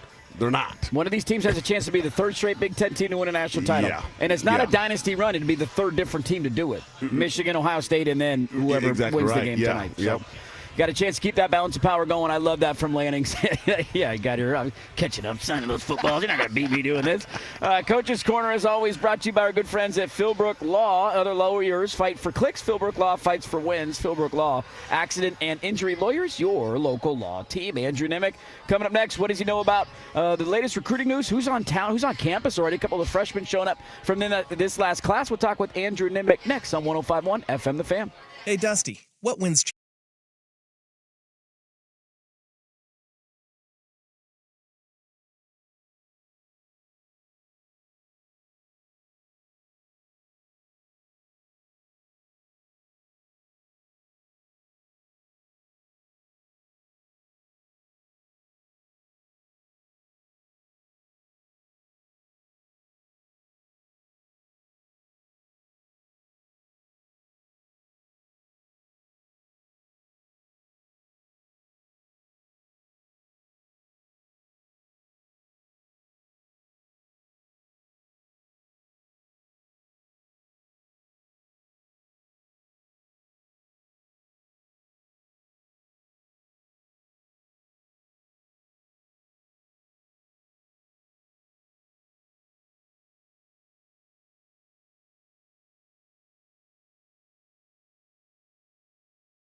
It is 48 and sunny here in Portland, looking at a high of 49. Should stay dry. We've got an air stagnation advisory as there is almost no wind right here in this corner of the Pacific Northwest. We'll hit a low of about 35 before a cloudy day tomorrow, a high of 46. In Atlanta, it is 69 and cloudy in the climate-controlled Mercedes-Benz Stadium. That temperature should remain about the same. I'm Jeff Rust with Ducks Game Day weather every 10 minutes, brought to you by Mods PDX. The future of building is here. Time for the latest on the lifeblood of a football program. Who is on campus for a visit? Oregon has really put their hooks in the Northwest. Suddenly, this class looks like it could be very, very special. Where are their Ducks making traction on the recruiting trail? Coffee's for closers only. It's the Recruiting Report with Andrew Nimick. Coors Light presents Ducks Game Day on the Fan Sports Network, 105.1, 1080, and the Odyssey app. All right, welcome back in live out of Thirsty Lion. Let's talk some recruiting. Well, kind of, because there's not a lot going on in the recruiting world right now. I'm just curious to get this guy's thoughts on the game and where they go from here. Andrew Nimick is our guest. You can hear him every Thursday right here on The Fan. Follow him Primetime with Recruiting with Andrew Nimick. And check out the West Coast Bias podcast that he does with Souk, as I mentioned, at Andrew Nimick on Twitter. Nimick, thanks for joining us today, man. There's not a lot in recruiting. I mean, I know some of the new enrollees are there practicing with the team. I did have the thought, can we get Kendra Harrison on the basketball team now because we could use him? But I'm curious, when you look at this matchup, you're a good football mind, man. You and Souk have been talking about it. Just your thoughts on Oregon, how they size up against Indiana in the second time of a rematch, especially being so shorthanded at running back.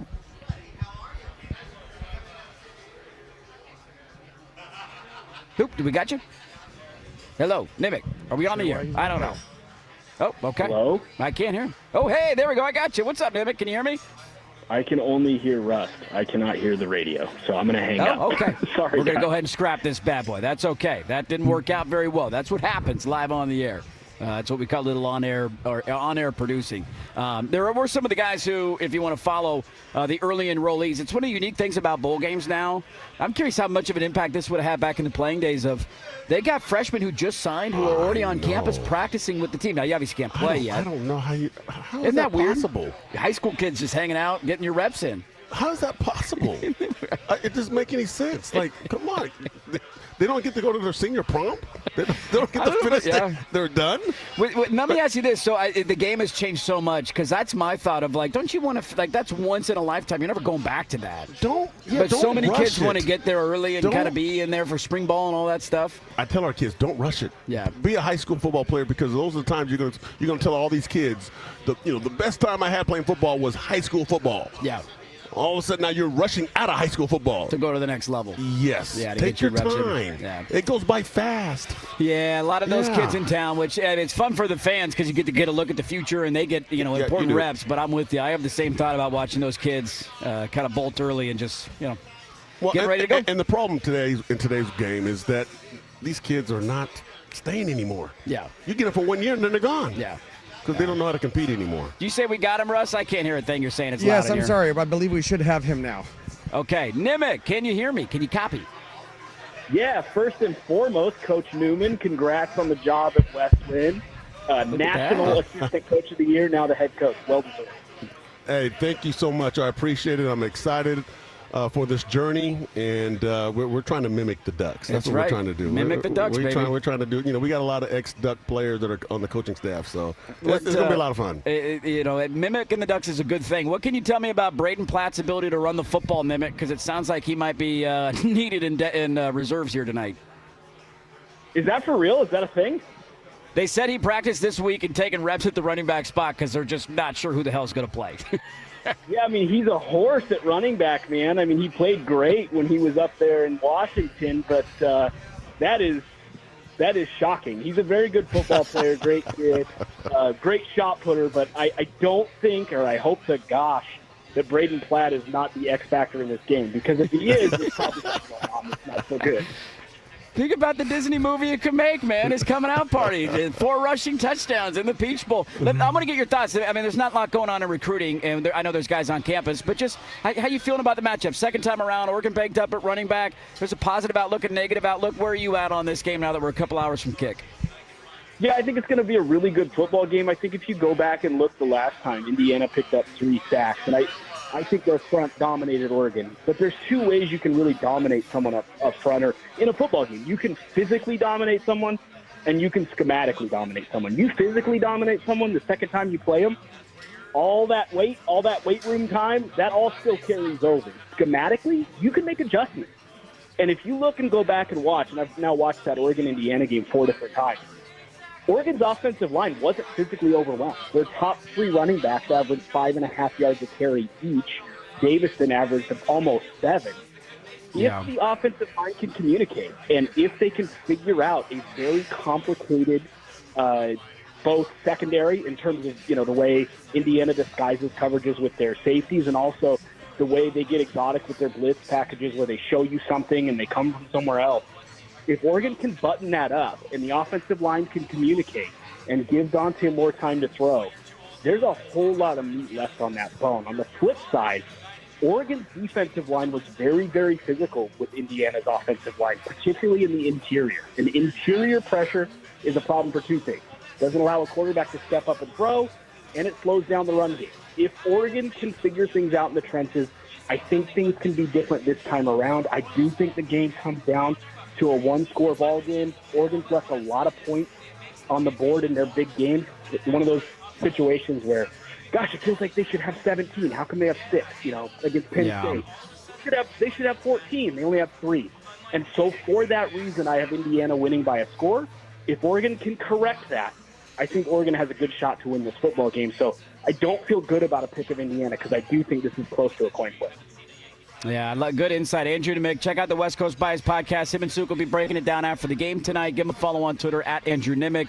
As always, we enjoy the chats. I know you got to go pick up the kiddo. Thanks for hanging with us through the technical difficulties. And hopefully we're talking again on Monday the 19th. Perfect. There you go, Andrew Nimick, with a little breakdown of the game. I agree with the thought, and I wanted to get to something next, and that is the question of Dan Lanning's decision-making. Yeah. Now, you're in this world now. Yeah, yes. Aggressive, take the points, lean on your defense, keep the ball, analytics. That's a big one for me in this game because we've seen Oregon lose games with Lanning. The Washington game a couple years ago, and what's the whole talking point, right? Why'd he go for all those fourth downs? Yes. But then you get it, and it works to your genius. Hey, great play call. Well, I love that he's aggressive, and big balls, Dan Lanning. What a great call, right? So you're living and dying by the sword. I want to get to that coming up next. We were just talking with Nimick. Thanks again for him hopping on and going through the technical difficulties. That idea, do you want Dan Lanning to be aggressive on fourth down? That is coming up next. But now it's time for Ducks Game Day Weather every 10 minutes, brought to you by Mods PDX. Here's Jeff Frost. It is 48 and sunny here in Portland right now. We're looking at a high of 49 for today. It should stay dry. We've got an air stagnation advisory. There is almost no wind. We'll hit a low of about 35 tonight before a cloudy day tomorrow with a high of 46. In Atlanta, it is currently 69 and cloudy in the climate-controlled Mercedes-Benz Stadium. That temperature should remain about the same for kickoff. I'm Jeff Rust with Ducks Game Day Weather every 10 minutes, brought to you by Mods PDX. The future of building is here. The countdown continues. 3 hours to kickoff. The countdown to kickoff is brought to you by Legends Casino and Hotel in Toppenish, Washington, within winning distance.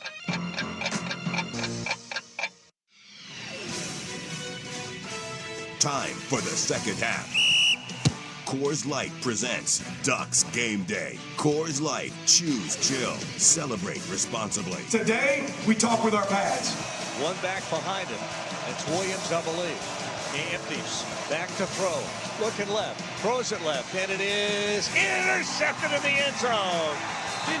Knee it down, Brandon Finney Jr., and give your team the football back. We're getting you ready for today's game between the Oregon Ducks and the Indiana Hoosiers in the semifinal of the College Football Playoff. Oregon Ducks football on the Fan is brought to you by Coors Light, Vic Hanna Dealerships, Philbrook Law, Video Only, Bellagio's Pizza, Langdon Farms Golf Club, Wilsonville Toyota, Mountaintop Metal Roofing, Victor Rico's Mexican Food, Legends Casino Hotel, Mods PDX, and Laurelhurst Market Steakhouse and Butcher Shop. Touchdown, Oregon!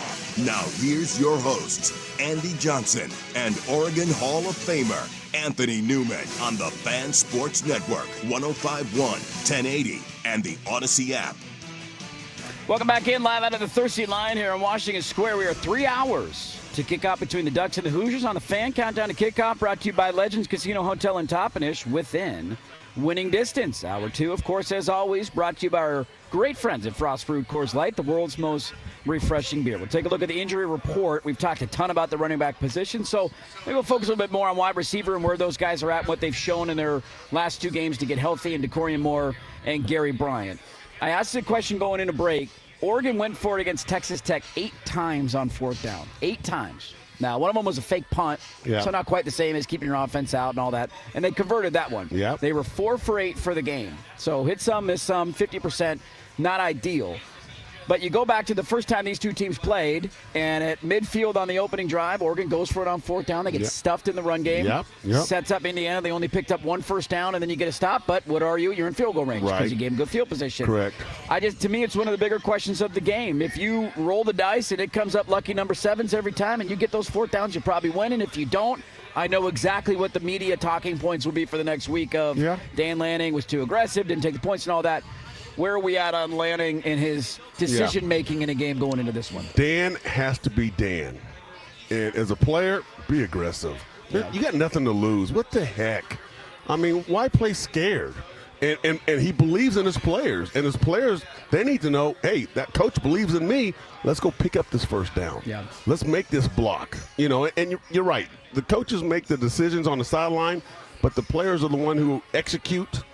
And they have to execute, but your coach believes in you, and when it's crucial situations, and that coach trusts you, perform, get it done. So it's not really on the coach; it's on the players.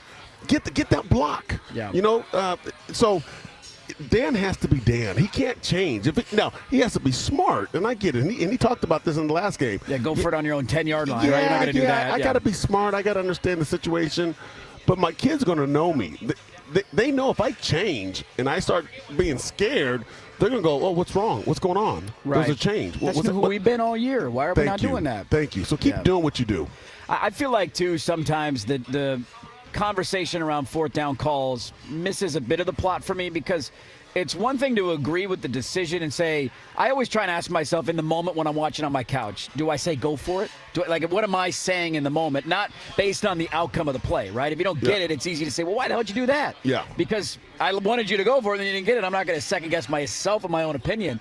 I almost feel like we lose sight sometimes of the conversation around what play did you call? Well, and did I like the play call? And it wasn't necessarily against Texas Tech that I didn't like the decisions. The only one that I didn't like was the one around midfield when it was like 13-0 and your defense is pitching a shutout. Yeah. And like, you know what? Hey, they're not moving. Just get them inside the 10. They're not going anywhere. True. So that was the only one that I didn't love. But the other ones, it wasn't necessarily I didn't like that call. It was I didn't like the play call. I don't like running wildcat to the short side of the field. I know. Or, you're down there on the 2-yard line and you call a rollout and there's only two guys in a route. Like, I know. That's more of a critique from me than it is the decision to go for it. Exactly right. Because you call it right, and that's easier said than done, right? I'm sitting on my couch saying, call the first down play, right? It's easier said than done because you don't know what Texas Tech or in this case Indiana's going to do. But those are almost two different debates to me of the decision to be aggressive is great, but now you got to match and marry the correct play call that the defense isn't expecting, and that's maybe a part of the decision to go for it. Do we feel like we trust our short yardage plays in a game like this against a good defense? Well, also understand this, that Dan is making these decisions, and he has talked to the defensive coordinator, Tosh Lapoy, because some defensive coordinators are going, are you going for it? Oh, come on. Punt the ball, and so we can pin him in, and so now I'm not stressed. Right. Well, or some defensive coordinators, like myself, go for it. I don't care. Yeah, we're trying to get a stop. Because they're not going to score on us. Yeah. It doesn't matter. I don't care where they get the ball. They're not going to score on us. Yeah. So Dan is kind of going off of that people don't know about. He's talking to Tosh. Tosh, what should I do? Hey, want me to go for it? Yeah, I'm good. Go for it. Who cares? We'll make a stop here. I got some good stuff we want to call. So, that's part of the game that, it's funny because my old coach, John Eagle, it's fourth down, Anthony. Is it okay for it to go for it? Go for it. I don't care because they're not going to score on us. We'll stop it. I don't care. But you have some defensive coordinators going, nah. No. Go ahead and punt it. Go ahead and punt it. Go ahead and punt it. Go ahead because you don't believe in your defense. Yeah, make them go 90 yards in order to score. I don't want to make a stop at midfield. Put them inside the 10, damn it. We can't get a stop on these guys. I know sometimes it's being too aggressive. It is. I love the point, though, Anthony, of the message that it sends to your players. Like, if I were a player, I'd want to play for a coach like that. Now, you got to be smart with it, right? You don't want to just be loosey-goosey the entire game, but I want a coach that believes in me. And that goes twofold, right? It goes twofold of trusting the offense to make the play, but then to your point, you know what, if we don't get it, that's all right. We're going to get a stop. We'll get the ball right back. The ones inside the 5-yard line are unique to me now because I'm almost just like opposed to kicking field goals inside the 5, especially if you trust your defense, because what you're doing is, all right, it was on the 2-yard line, we didn't get it. Now you got the ball on the 2-yard line. You're not going anywhere. We got you pinned down here. Yeah. And it's always, also remember, it's always hard to run away from points. If you know you have points on the board where you can kick a field goal, it's hard to run away from points. Yeah. They're hard to get. There's a balance there, man. Yeah, there is a balance. There is a balance. Look, and Lanning says it all the time, and he's spot on. You get it, nobody says, what the hell were you doing? I know. If you don't get it, everybody says, what the hell were you doing? Everybody's an expert. And with the benefit of hindsight of did it work or did it not work, right? So tonight when he goes for it on fourth down, ask yourself in the moment on the couch, before the play runs, do I like this call? Do I like that they're doing it? If the answer is yes, then you got to live with the consequences no matter what happens. We're live out at Thirsty Line having a great time. Official watch party coming up at 4:30 between Oregon and Indiana. The big alumni watch party will be here as the place is going to fill up. Going to be a packed house. Going to be fun. Let's get into the injury report. That's coming up next. What have we seen from Oregon's wide receivers the last couple of games? And we give you the latest on anything we can find out on the running back situation. That is next on 105.1 FM The Fan. You still thinking job change?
Who's in, who's out.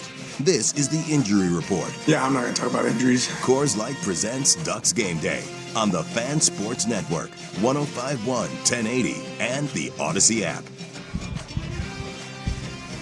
Hey, have you heard that Oregon's banged up at running back? Has anybody talked about that this week? Not once. A little shorthanded there? No, I haven't heard any of that, Russ, right? Nobody's been talking about that, man. It was funny. Like, Nimick follows recruiting, obviously, and I remember him talking about Braden Platt coming out, Washington kid. Oh, yeah. You probably knew about it, right? From the high school football scene. I saw him play.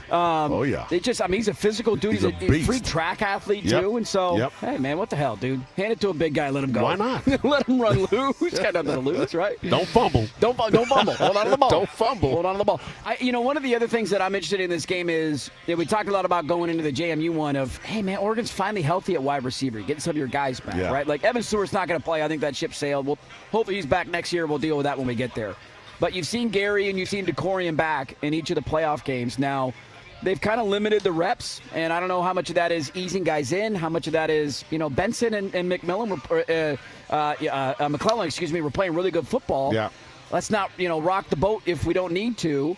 But I'm curious kind of what you've seen from those guys and how maybe having a couple of games under your belt gets you ready for more snap counts and more opportunities, because they've been very cautious with the way Gary in 2 games has 1 catch. And DeCorian in 2 games has 2 catches, 1 in each game. Those receivers are ready to go. You think? Yeah. Oh, they're ready to rock and roll. And I like the matchups when you're talking about Indiana's defensive backs. Oregon's receivers, I mean, there's so many, and so it's hard to deal with, there's one guy we have to stop. No, there's 4 or 5 of them.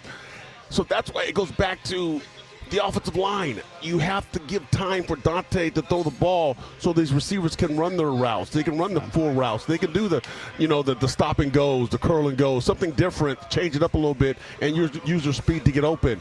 If the receivers start getting, just some touches, now that's opportunities, because you're talking about a guy with the ball in his hand. He's dangerous. Yeah. He's dangerous in space. That's what we want to see, and I think – I just know the offensive line is going to play better. Dante's going to play better.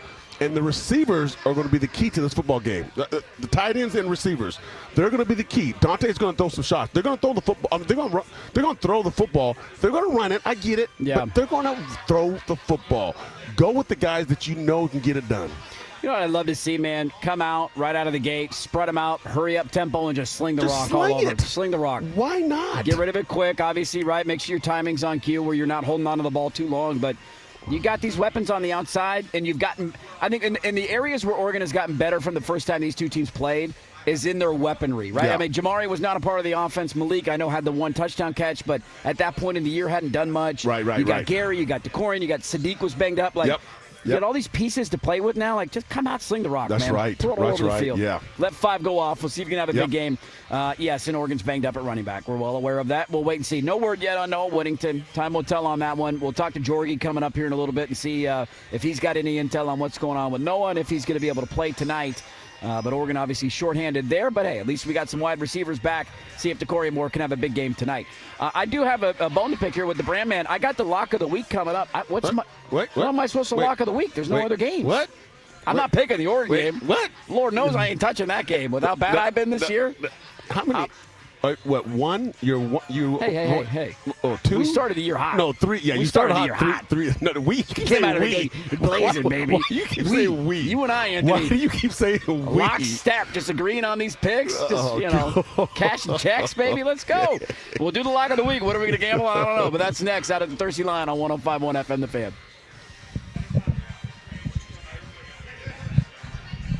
Bellagio's Pizza, a Northwest favorite.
It is 48 and sunny here in Portland, looking at a high of 49. It should stay dry. We've got an air stagnation advisory as there is almost no wind forecasted for the next couple days. We'll hit a low of about 35 before a cloudy day tomorrow with a high of 46. In Atlanta, it is currently 68 and cloudy. In the climate-controlled Mercedes-Benz Stadium for kickoff, the temperature should remain about the same. I'm Jeff Rust with Ducks Game Day weather every 10 minutes, brought to you by Mods PDX. The future of building is here. It's time for winners. The lock of the week. And here's the handoff. Winnington 10-5. Touchdown. No Winnington. Where our hosts share their picks of the week. Brought to you by Legends Casino Hotel in Toppenish, Washington. Within winning distance. Coors Light presents Ducks Game Day on the Fan Sports Network. 105.1, 1080, and the Odyssey app. All right, well, it's time for the lock of the week. Usually something college football related, but there's only one game to pick, and I ain't touching Oregon and Indiana. It's not happening. All right. So here's where I'm going to go. Yeah. I'm going to go Duck adjacent, and we're going to head out to New England on Sunday night. Oh. How about our guy Justin Herbert? Oh, yes, okay. Looking for his first playoff dub. He's on the road in New England. Yeah. Chargers at Patriots. Yeah. Some fun playoff games in the history between those two franchises. They're a 3.5-point underdog. The Chargers are. Give me the Chargers, baby. Chargers plus 3.5 Sunday night. Guess what? What do you got? I like that. You like that? Hey. I like that. We're on board, baby. Hey, I like We're back. that. Here we come. I like that. That's a good pick. That's a good one. Hey, why not? Let's go money line, too. Why not, baby? Go get the win. Herbert, he needs the playoff win. Go get the job done Sunday night. Be fun, man. NFL playoffs right around the corner. You got Bo with the first-round bye. Yep. In Denver, you got Herbert going at it. Just a lot of Ducks in the NFL playoffs, especially at quarterback. If the Chargers win, by the way, in New England, they happen to win that game, we would get Chargers-Broncos divisional round. Oh, that'd be great. You could duck on.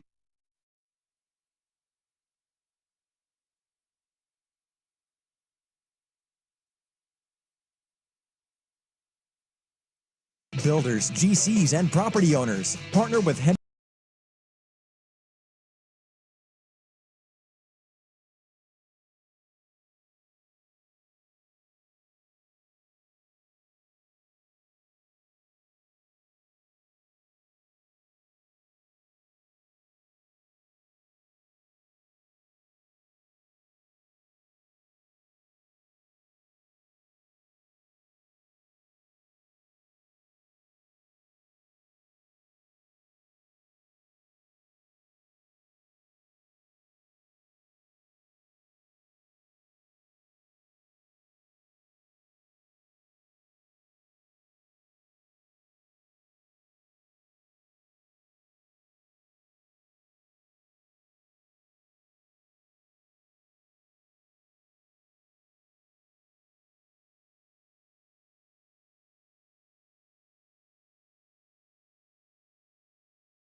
It is currently 48 and sunny here in Portland, looking at a high of 49. Should stay dry. There is an air stagnation advisory as there is almost no wind forecasted over the next couple days. We'll hit a low of about 35 before a cloudy day tomorrow with a high of 46 in Atlanta. It is currently 68 and cloudy for the kick. In the climate-controlled Mercedes-Benz Stadium, the temperature should remain about the same. I'm Jeff Rust, Ducks Game Day weather every 10 minutes, brought to you by Mods PDX. The future of building is here. Running a business means wearing multiple hats.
Legend.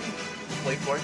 Daring. Captain Comeback, Joey Harrington, from his weekly visit every Friday on Primetime. I would call myself somebody who's been around for a long time and wants to tell some nice stories. Brought to you by Mods PDX. The future of building is here. Touchdown, Oregon. Coors Light presents Ducks Game Day on the Fan Sports Network, 105.1, 1080, and the Odyssey app. It's time for the patented Joey Harrington worry meter. Do you remember what you spit out the first game? Because I know you were worried about Before it. the break, you told me it was 8.5. I think it was. Yeah, it was pretty high. It was either 7.5 or 8.5. It was higher than my worry meter.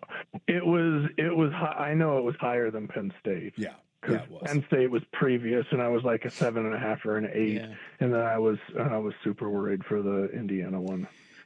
How do we feel about a rematch? 7.5. Okay, a little better.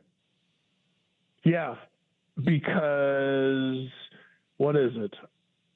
5 of the last, or not years. There have been 5. What's the rematches? That's where I was like repeats. No, rematches of regular season meetings and then college football playoff meetings. And in 4 of the 5, the team that lost during the regular season won the playoff meeting. And the only one that didn't happen is Ole Miss and Tulane. When Ole Miss beat Tulane, was that last year? That was this year. That was this year. Yeah. They beat them. God, that was this year, wasn't it? Jeez, I'm getting old. That was the only one. So it's tough to beat somebody twice. It's tough to line up against them and beat a great team for a second time. And I think there's going to be weight behind that. I think there's validity to that. Now, at the same time, I think that Indiana is the best team in the country right now. Like that, and anybody who thinks differently can go pound sand. Like this is a team that has been, was overlooked at the start of the year, and week after week has shown people that they are the best team in the country right now. And so it's going to be tough. Like this is a solid football team, top to bottom, and they gave Oregon's offense fits in Eugene. Create a couple late interceptions, a fumble, 6 sacks or something like that. This is a formidable team. And I think that it's tough to do it a second time. So it's not as high, the worry meter isn't as high for me this time. Joey Harrington, courtesy of Mods PDX. The future of building is here. You don't buy a car every day.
right. Choose chill. Celebrate responsibly on the Fan Sports Network, 105.1, 1080, and the Odyssey app. Hey, welcome back in. Live out of the Thirsty Lion, hanging out. Washington Square. Stop by, say hello. Big alumni watch party coming up here. 4:30 is when the game kicks. Can't get here soon enough, buddy. The clock. I had a buddy just text me. He said, the clock has stopped moving. Can we just get there already, man? Can we just start the game? Can we just get there? You know, one angle of this we haven't talked about yet, and I don't want to put negative things out in the world, but there was a great piece on ESPN today. And it was kind of a feature on Tinker Hatfield and his, impact and Nike and designing and working with Phil and all that. Yep. And just the idea of a vision. I think that the headline was basically Bilotti built the program to walk, and then Chip built it to run, and then Lanning has built it to fly. Kind of along those building blocks that way. Yeah. Yep. But it's also the idea that, Phil Knight is 89 years old.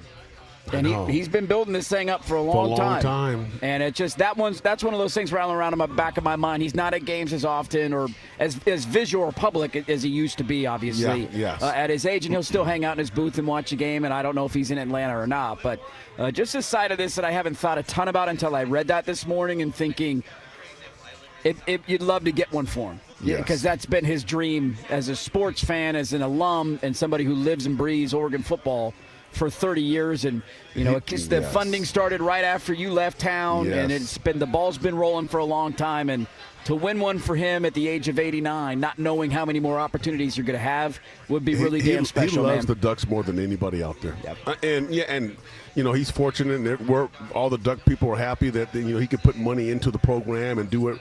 But still, just far as a fan, he loves the Ducks. He really does. I mean, I used to, when I traveled with the team, he'd be on the flight sometimes and just having a good time. Yeah. And you can see somebody who really just enjoys being around it, and that's cool. And so for Oregon, I'm saying the same thing. Can we just get one? Can we just give me one? Give me one, man. Come on, just give me one. How many times can you be close without getting one? I know. I'm knocking on this door for a long time. Really? Man. I mean, just one. I've been to 2 national championships watching them. Right. Watching them, and we fell short. Yep. Just give me one. Just give me one, baby. Oh God. They're so damn close. Now let me ask you this: what's Anthony Newman like watching the game tonight? Are we? No. It's Bob Solo. Are we Michael Irvin? Are we down on all fours, barking on the sideline? Is that what we're doing? Giving some of those on third down stops. Really? Yeah, he just showboating right there. We're just like how me and you watch the game, right? We're in the press box and we're just standing there and we're sitting there watching the game and we're giving elbows. Yeah. We're not saying a whole lot. We're not gonna say but and in fourth quarter, we see the Ducks take care of business. We get happy. Go, okay, we out. Live it up a little bit. Let's go. All right. See you later. See you later. Yeah. Shout. Okay, I'm heading home. Yeah, exactly right. Exactly.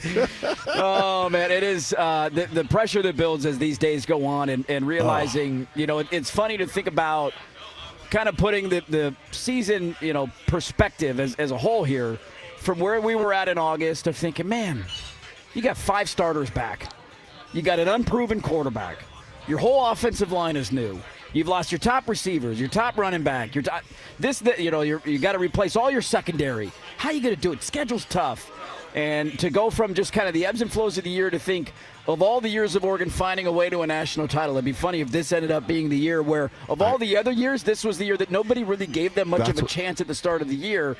And here we are 4 quarters away. I was going to ask you, at the beginning of the season, did you think that this – okay, see, you don't even have to ask the question. I thought it's going to be a really good team. I thought that the thought that they were going to fall off was laughable because of the way they've recruited and the talent. Yeah. But I thought, man, you got to go to Penn State. You got to go to Iowa, USC, Washington on the road, 10-2. I thought maybe 10-2. Yeah. Get to the playoffs, win a game. That's a great year. Yeah. And here we are. Now, you say there's kind of a – icing on the cake or there's nothing to lose. Like, you get opportunities like this, you want to capitalize on them, man. That's right. Because there's no guarantee you're going to get back.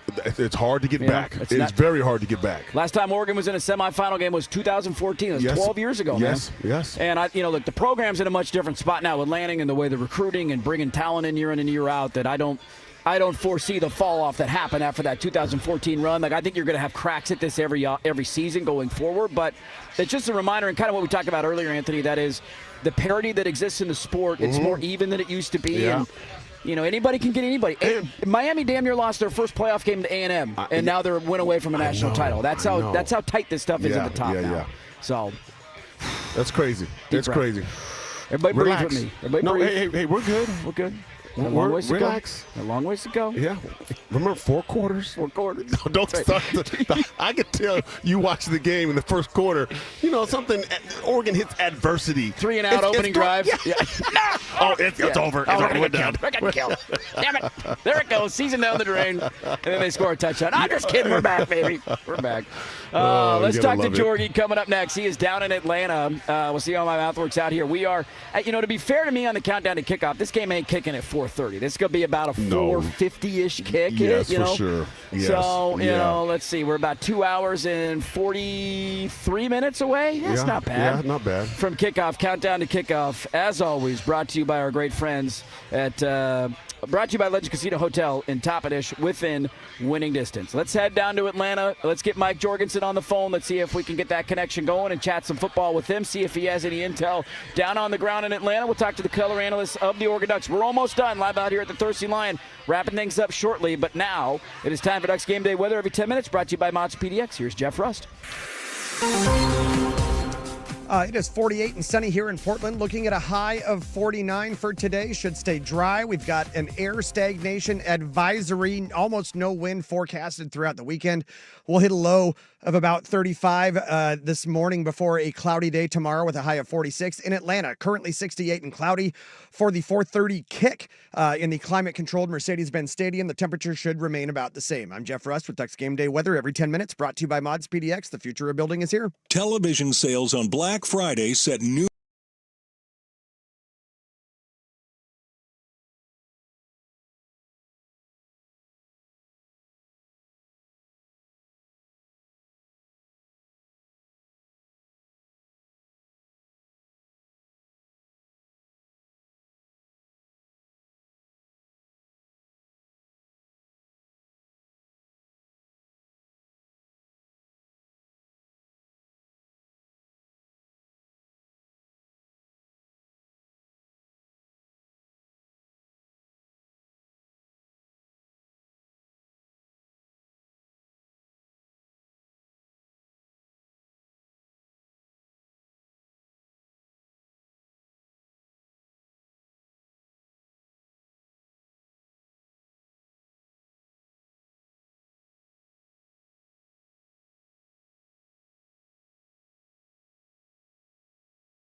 And today's matchup, Ask Jorgie, brought to you by Bellagio's Pizza, the very best. We think that there's some alphas on our team, but nobody else right now does, and so that's the type of thing that you're going to have to prove. With Ducks color analyst and former quarterback Mike Jorgensson, Coors Light presents Ducks Game Day on the Fan Sports Network, 105.1 1080, and the Odyssey app.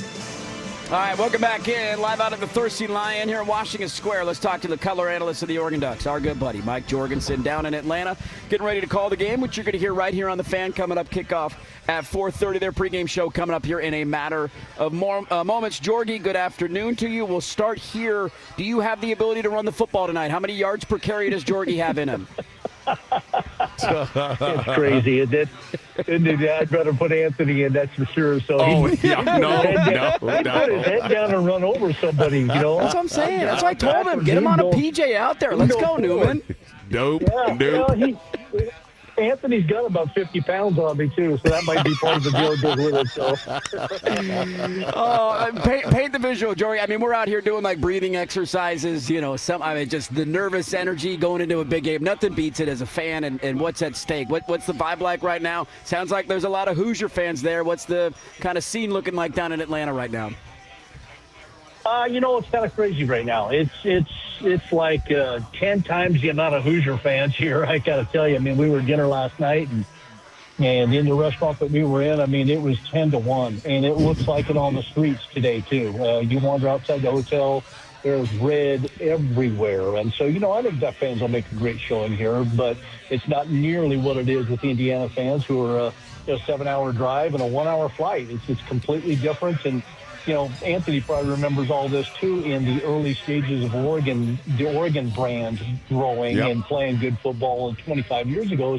Duck fans traveled everywhere. Most of the travel seemed to be in the western part of the country, so it made it a lot easier. But, when the newness is there, people are going to jump all over it. And they got a good reason to with Indiana this year, too. They're number one for a reason. They're a really good team.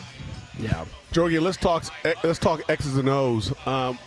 From the offensive standpoint of Oregon, what do they have to do? They're down 3 running backs, okay, to move the football, get points on the board against a very good, wild defensive unit of Indiana. What does Oregon have to do on offense? Well, I mean, you don't want to be one-dimensional, and that's the toughest thing about it now, Anthony, is with the shortage of running backs, with Jordan Davison being hurt and Whittington being a little bit beat up and that type of deal. You go to De'Aaron Hill immediately. I mean, he's one of the guys that you go to. Whittington, you hope you can get him to play a little bit. And then beyond that, it's Jay Harris, who put his name in the portal, and he's a good back. But it's a matter of, what is the depth going to look like and the type of backs that those guys are, too. They're not 225 pounds. Davison, I think the biggest thing you lose with him, not only his workforce mentality in the red zone and every place else, but he's a really good blocker, too. Smart guy, great instincts, and that's what you lose. Beyond that, you can't have negative plays. And, you take a look at Indiana, and I was looking at Texas Tech last week, and the unbelievable amount of tackles for loss that Texas Tech had. Well, Indiana's that much more. 118 tackles for loss this season in 14 games. They put you behind the chains. They put you in second and long and third and long. That's what Oregon can't have today. They've got to be good on first and second and down to be in a third and makeable type of situation. And that's what Indiana offensively does so well. Is they stay on schedule. They get 3-4 yards on first, 3-4 yards, almost like Stanford used to do, where they would just want first down, second down, make a first down, third down. They just keep the 14-play, 15-play drive because they would get positive yards on every play. Oregon cannot afford negative plays. You get behind the chains on a team that sacked you 6 times the first time you played them, they're going to pin your ears back and come after you again. Jorgie, I've been thinking about this because you go back to that Texas Tech game, and there was a physical component to it for Texas Tech where they're just bigger. And, there are plays where you're throwing Poncho out of the way as a nose guard, and you just can't block those guys physically. And Indiana feels a little bit different, right? It's more of a mental test of, I don't know where guys are coming from, and it's confusing, and they're throwing me off here. I'm curious. I heard somebody this week bring up the idea Indiana confuses the hell out of everybody they play, but they haven't had to play anybody twice, of just what Oregon can learn and glean from that first matchup that maybe allows their offensive line to be a little more settled, and mainly their quarterback be a little more settled after a game in which he was sacked 6 times at Autzen. Yeah, it's the protection factor, and I think the amount of packages that Oregon has run with multiple tight ends in the game, where it's Jamari Johnson or Sadiq or Saliapaga or all 3 of them at the same time, you have the opportunity to potentially leave one of them in as an additional blocker. So if you do get fooled at the line of scrimmage by somebody, and all of a sudden you got Aiden Fisher coming in from the linebacker position, or Hardy, or Isaiah Jones, who gave Oregon fits the first time they played him. Those guys all make plays in the backfield. And so I think that Oregon's just going to have to maybe max protect a little bit more and just count on the fact that your receivers are better.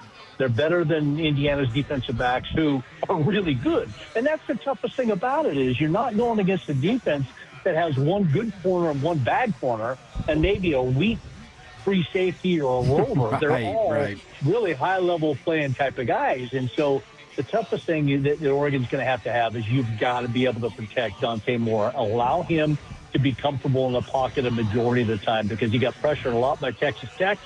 You saw it. They put a lot of pressure on not only the big guys at the line of scrimmage, but the speed and recovery ability they had. And that's one of the things that Indiana has, is they can recover from making a bad decision, but the confusion factor is going to be a big part of it. Protect Dante Moore. He's going to have to take this offense on his back, this game in particular, to be able to get by the Hoosiers. Yeah. Jorgie, this Indiana team is very good, so let's give them credit. But what makes their offense roll? I mean, it's weird watching them. They don't look great. There's no those superstars, but yet you have Mendoza. But and he looks a little goofy when I watch him, but they produce. So what makes them so good? Well, to me, it's their offensive line. I mean, I think with Coogan, the anchor of it, the guy that ends up the offensive MVP for the Rose Bowl. I don't think that's ever happened before. But, the offensive line really controls things. So it allows, their running backs to be able to do everything that they do. I mean, you take a look at Kalon Black and Hemby. I mean, guys have run for almost 2,000 yards, and it's the balance. And it's the ability, as I said at the very beginning of this, for Indiana to always be moving forward, to get positive yards, to be in 2nd and 6 or 3rd and 2. Then all of a sudden the playbook is 1,000 pages wide instead of 100 pages wide, because you can call and run anything and you can go to your bread and butter. And the other thing that's funny, Anthony, it is funny about Mendoza, because he looks awkward at times. But what's amazing about it is he can hurt you with his legs. And so he doesn't play with one arm behind his back. They will run him from time to time, so you can't focus on the running backs. But they're always getting positive yards, and that offensive line, I think, is the key to their success. When you look at that offensive line matchup, Jorgie, against Oregon's defensive line, that was such a big takeaway. And I know, look, Indiana's a much different test than Texas Tech was. They got the Heisman Trophy winning, quarterback in the country. But Oregon's defense playing the way they did at all 3 phases. What did you take away from that first game? Because I thought at times there was a ton of success there. They had the pick 6, obviously, some early 3-and-outs in the second half. Feels like a game where maybe this comes down to their ability to create pressure, especially up the middle, maybe bottle up the run game a little bit. What are you looking for from Oregon's defense here today? Well, I mean, I thought Oregon's defense that first time did a really good job against Indiana's rush. The rush part of their game. You look at these two teams in that first game, neither team really ran it that well. And the yards weren't huge for either team offensively when you put total combined yards together. So I think for Oregon's defense, you've got to do everything you can to make Indiana one-dimensional. And to force Mendoza, and it's tough to say that when you're forcing the Heisman Trophy winner to beat you, because he can. But I think if you can make them one-dimensional and take your chances on the outside with their receivers and that type of deal, I think you're in pretty good shape. If they get any type of balance going, and they ran the ball well against Alabama, I think a few teams ran it well against Alabama this year, but they did exactly what they needed to do to cause problems for Alabama. Once they began to run it, they could throw it, and when they threw it, they ran it. So you've got to eliminate one or the other, and it's got to be that rush game, I think, for Oregon to be able to take advantage of. You stop you stop Indiana's rush game, or slow it down and really control all game, I think you got a great chance if you make them one-dimensional. Man, I can't wait. What's been the highlight of the trip so far? Did you get over the College Football Hall of Fame? We eating some Chick-fil-A? What's what are we doing down there in Atlanta? Oh, we've had Chick-fil-A every single meal. and guess what they're bringing in for the press box meal? Oh, no way. Oh, wow. And guess what we get post-game? Chick-fil-A. That's right, baby. Chick-fil-A, guys. I didn't go to the Hall of Fame to get a chance to. It's right next door to the hotel, but it's just, the weather's been great. And just seeing the excitement, frankly, for me, not only the Oregon fans that are here, but just to take us back 20 or 25 years, what it was like for Oregon fans when really Oregon had arrived on the scene and the fans were following in droves. Yeah. That's exactly what you're seeing with this Indiana team. They're easy to like other than today, and their fans are all over it. And I just look forward to a good game tonight and hope Oregon can run the ball, because I think if Oregon can run the ball and slow Indiana's run game down, I think this is going to be a real fun game. But that was a fun game last night, wasn't it, guys? Oh, yeah, that was great. That was great. Playoffs have been great. This feeling of anybody's got a chance, and there's no pictures on the scorecard. You just doesn't have to be pretty, doesn't have to be perfect. You just find a way to get the job done, and we'll see if Oregon can do that tonight. Another great memory, or hopefully memory, for Oregon here tonight. Jorgie, have a great call, man. Thanks as always, and we got our fingers crossed here that we're chatting with you again on Monday the 19th. Have a great call, buddy. Yeah, hope so too. Thanks, guys. Appreciate it. There you go. Mike Jorgensson, color analyst of the Oregon Ducks, brought to you as always by Bellagio's Pizza. Score big with their game day special. Large cheese, 1-topping pizza, small cheese sticks, and a 2-liter, all for only $25. Go to Bellagio'sPizza.com to find one of the 13 locations near you. You a Chick-fil-A guy? You a big Chick-fil-A guy? I used to be. I had to stop. You're watching. Well, you got to watch it. I had to stop. I was killing it. New year, new you. Is that what we're doing here? My son said, Dad, let's go do Chick-fil-A. That was every day. It was so funny. I remember we were down there, and you couldn't go on the trip because you tore your Achilles. You missed the game. I missed the game. You couldn't go, but that Georgia Oregon game 4 years ago, And it was everywhere you go, in the press room, in the stadium. It's just Chick-fil-A everywhere. Everywhere you go, it's just Chick-fil-A, man. Everywhere. Wild That's stuff, dude. wild. Wild stuff. Thanks again to Jorgie for hopping on. What's at stake? And then we'll give our final thoughts and final predictions for the game coming up as we're almost done here live out at the Thirsty Lion, getting set for kickoff at 4:30. Back after this on 105.1 FM The Fan. I know that.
It is 48 and sunny here in Portland, looking at a high of 49. It should stay dry, but we do have an air stagnation advisory as there is almost no wind.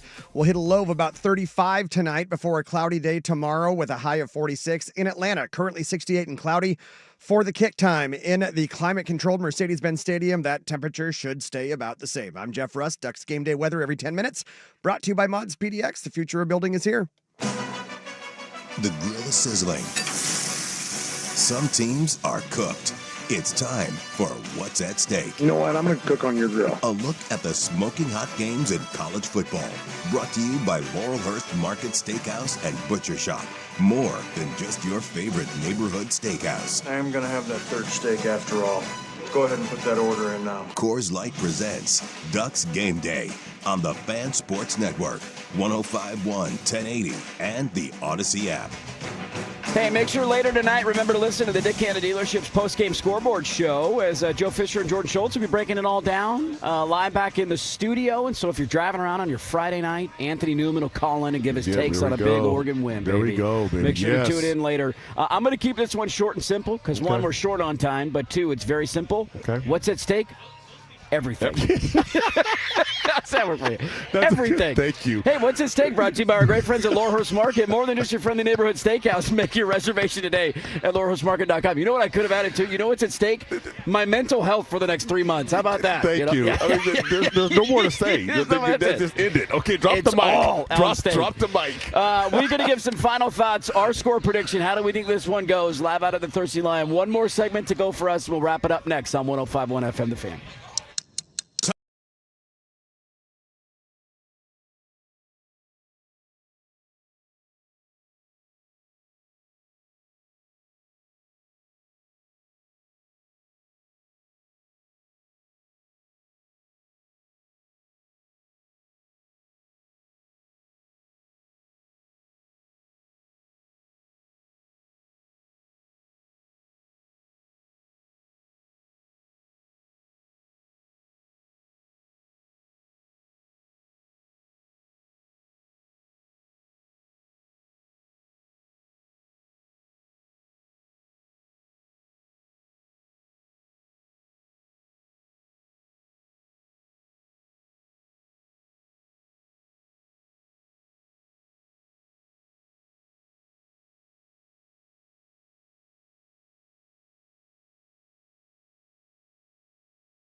Ducks Game Day. They're going to throw. Wide open. Touchdown, Sadiq.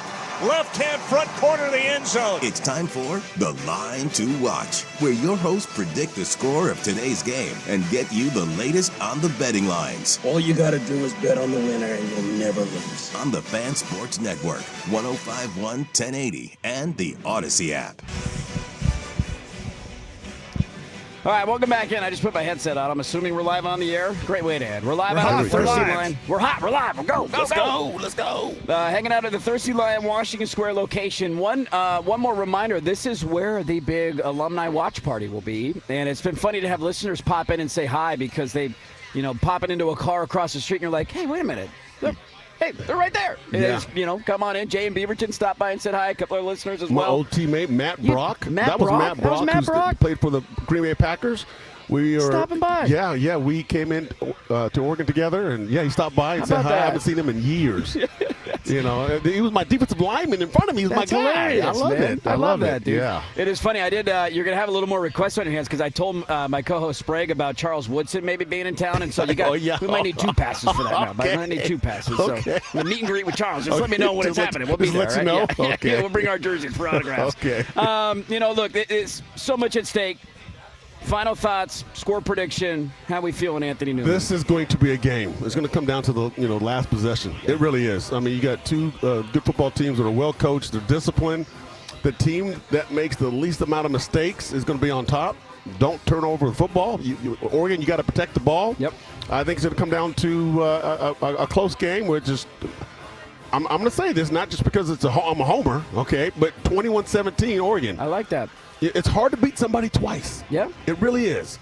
And Oregon has some speed on offense and the edges, and you got a couple of tight ends that are dudes, and they weren't part of the game last time.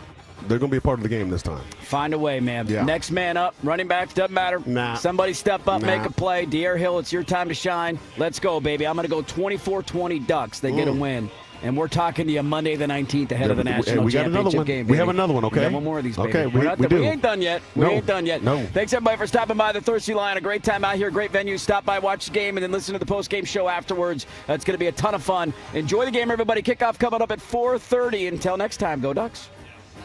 This has been Ducks Game Day, presented by Coors Light. Choose chill. Celebrate.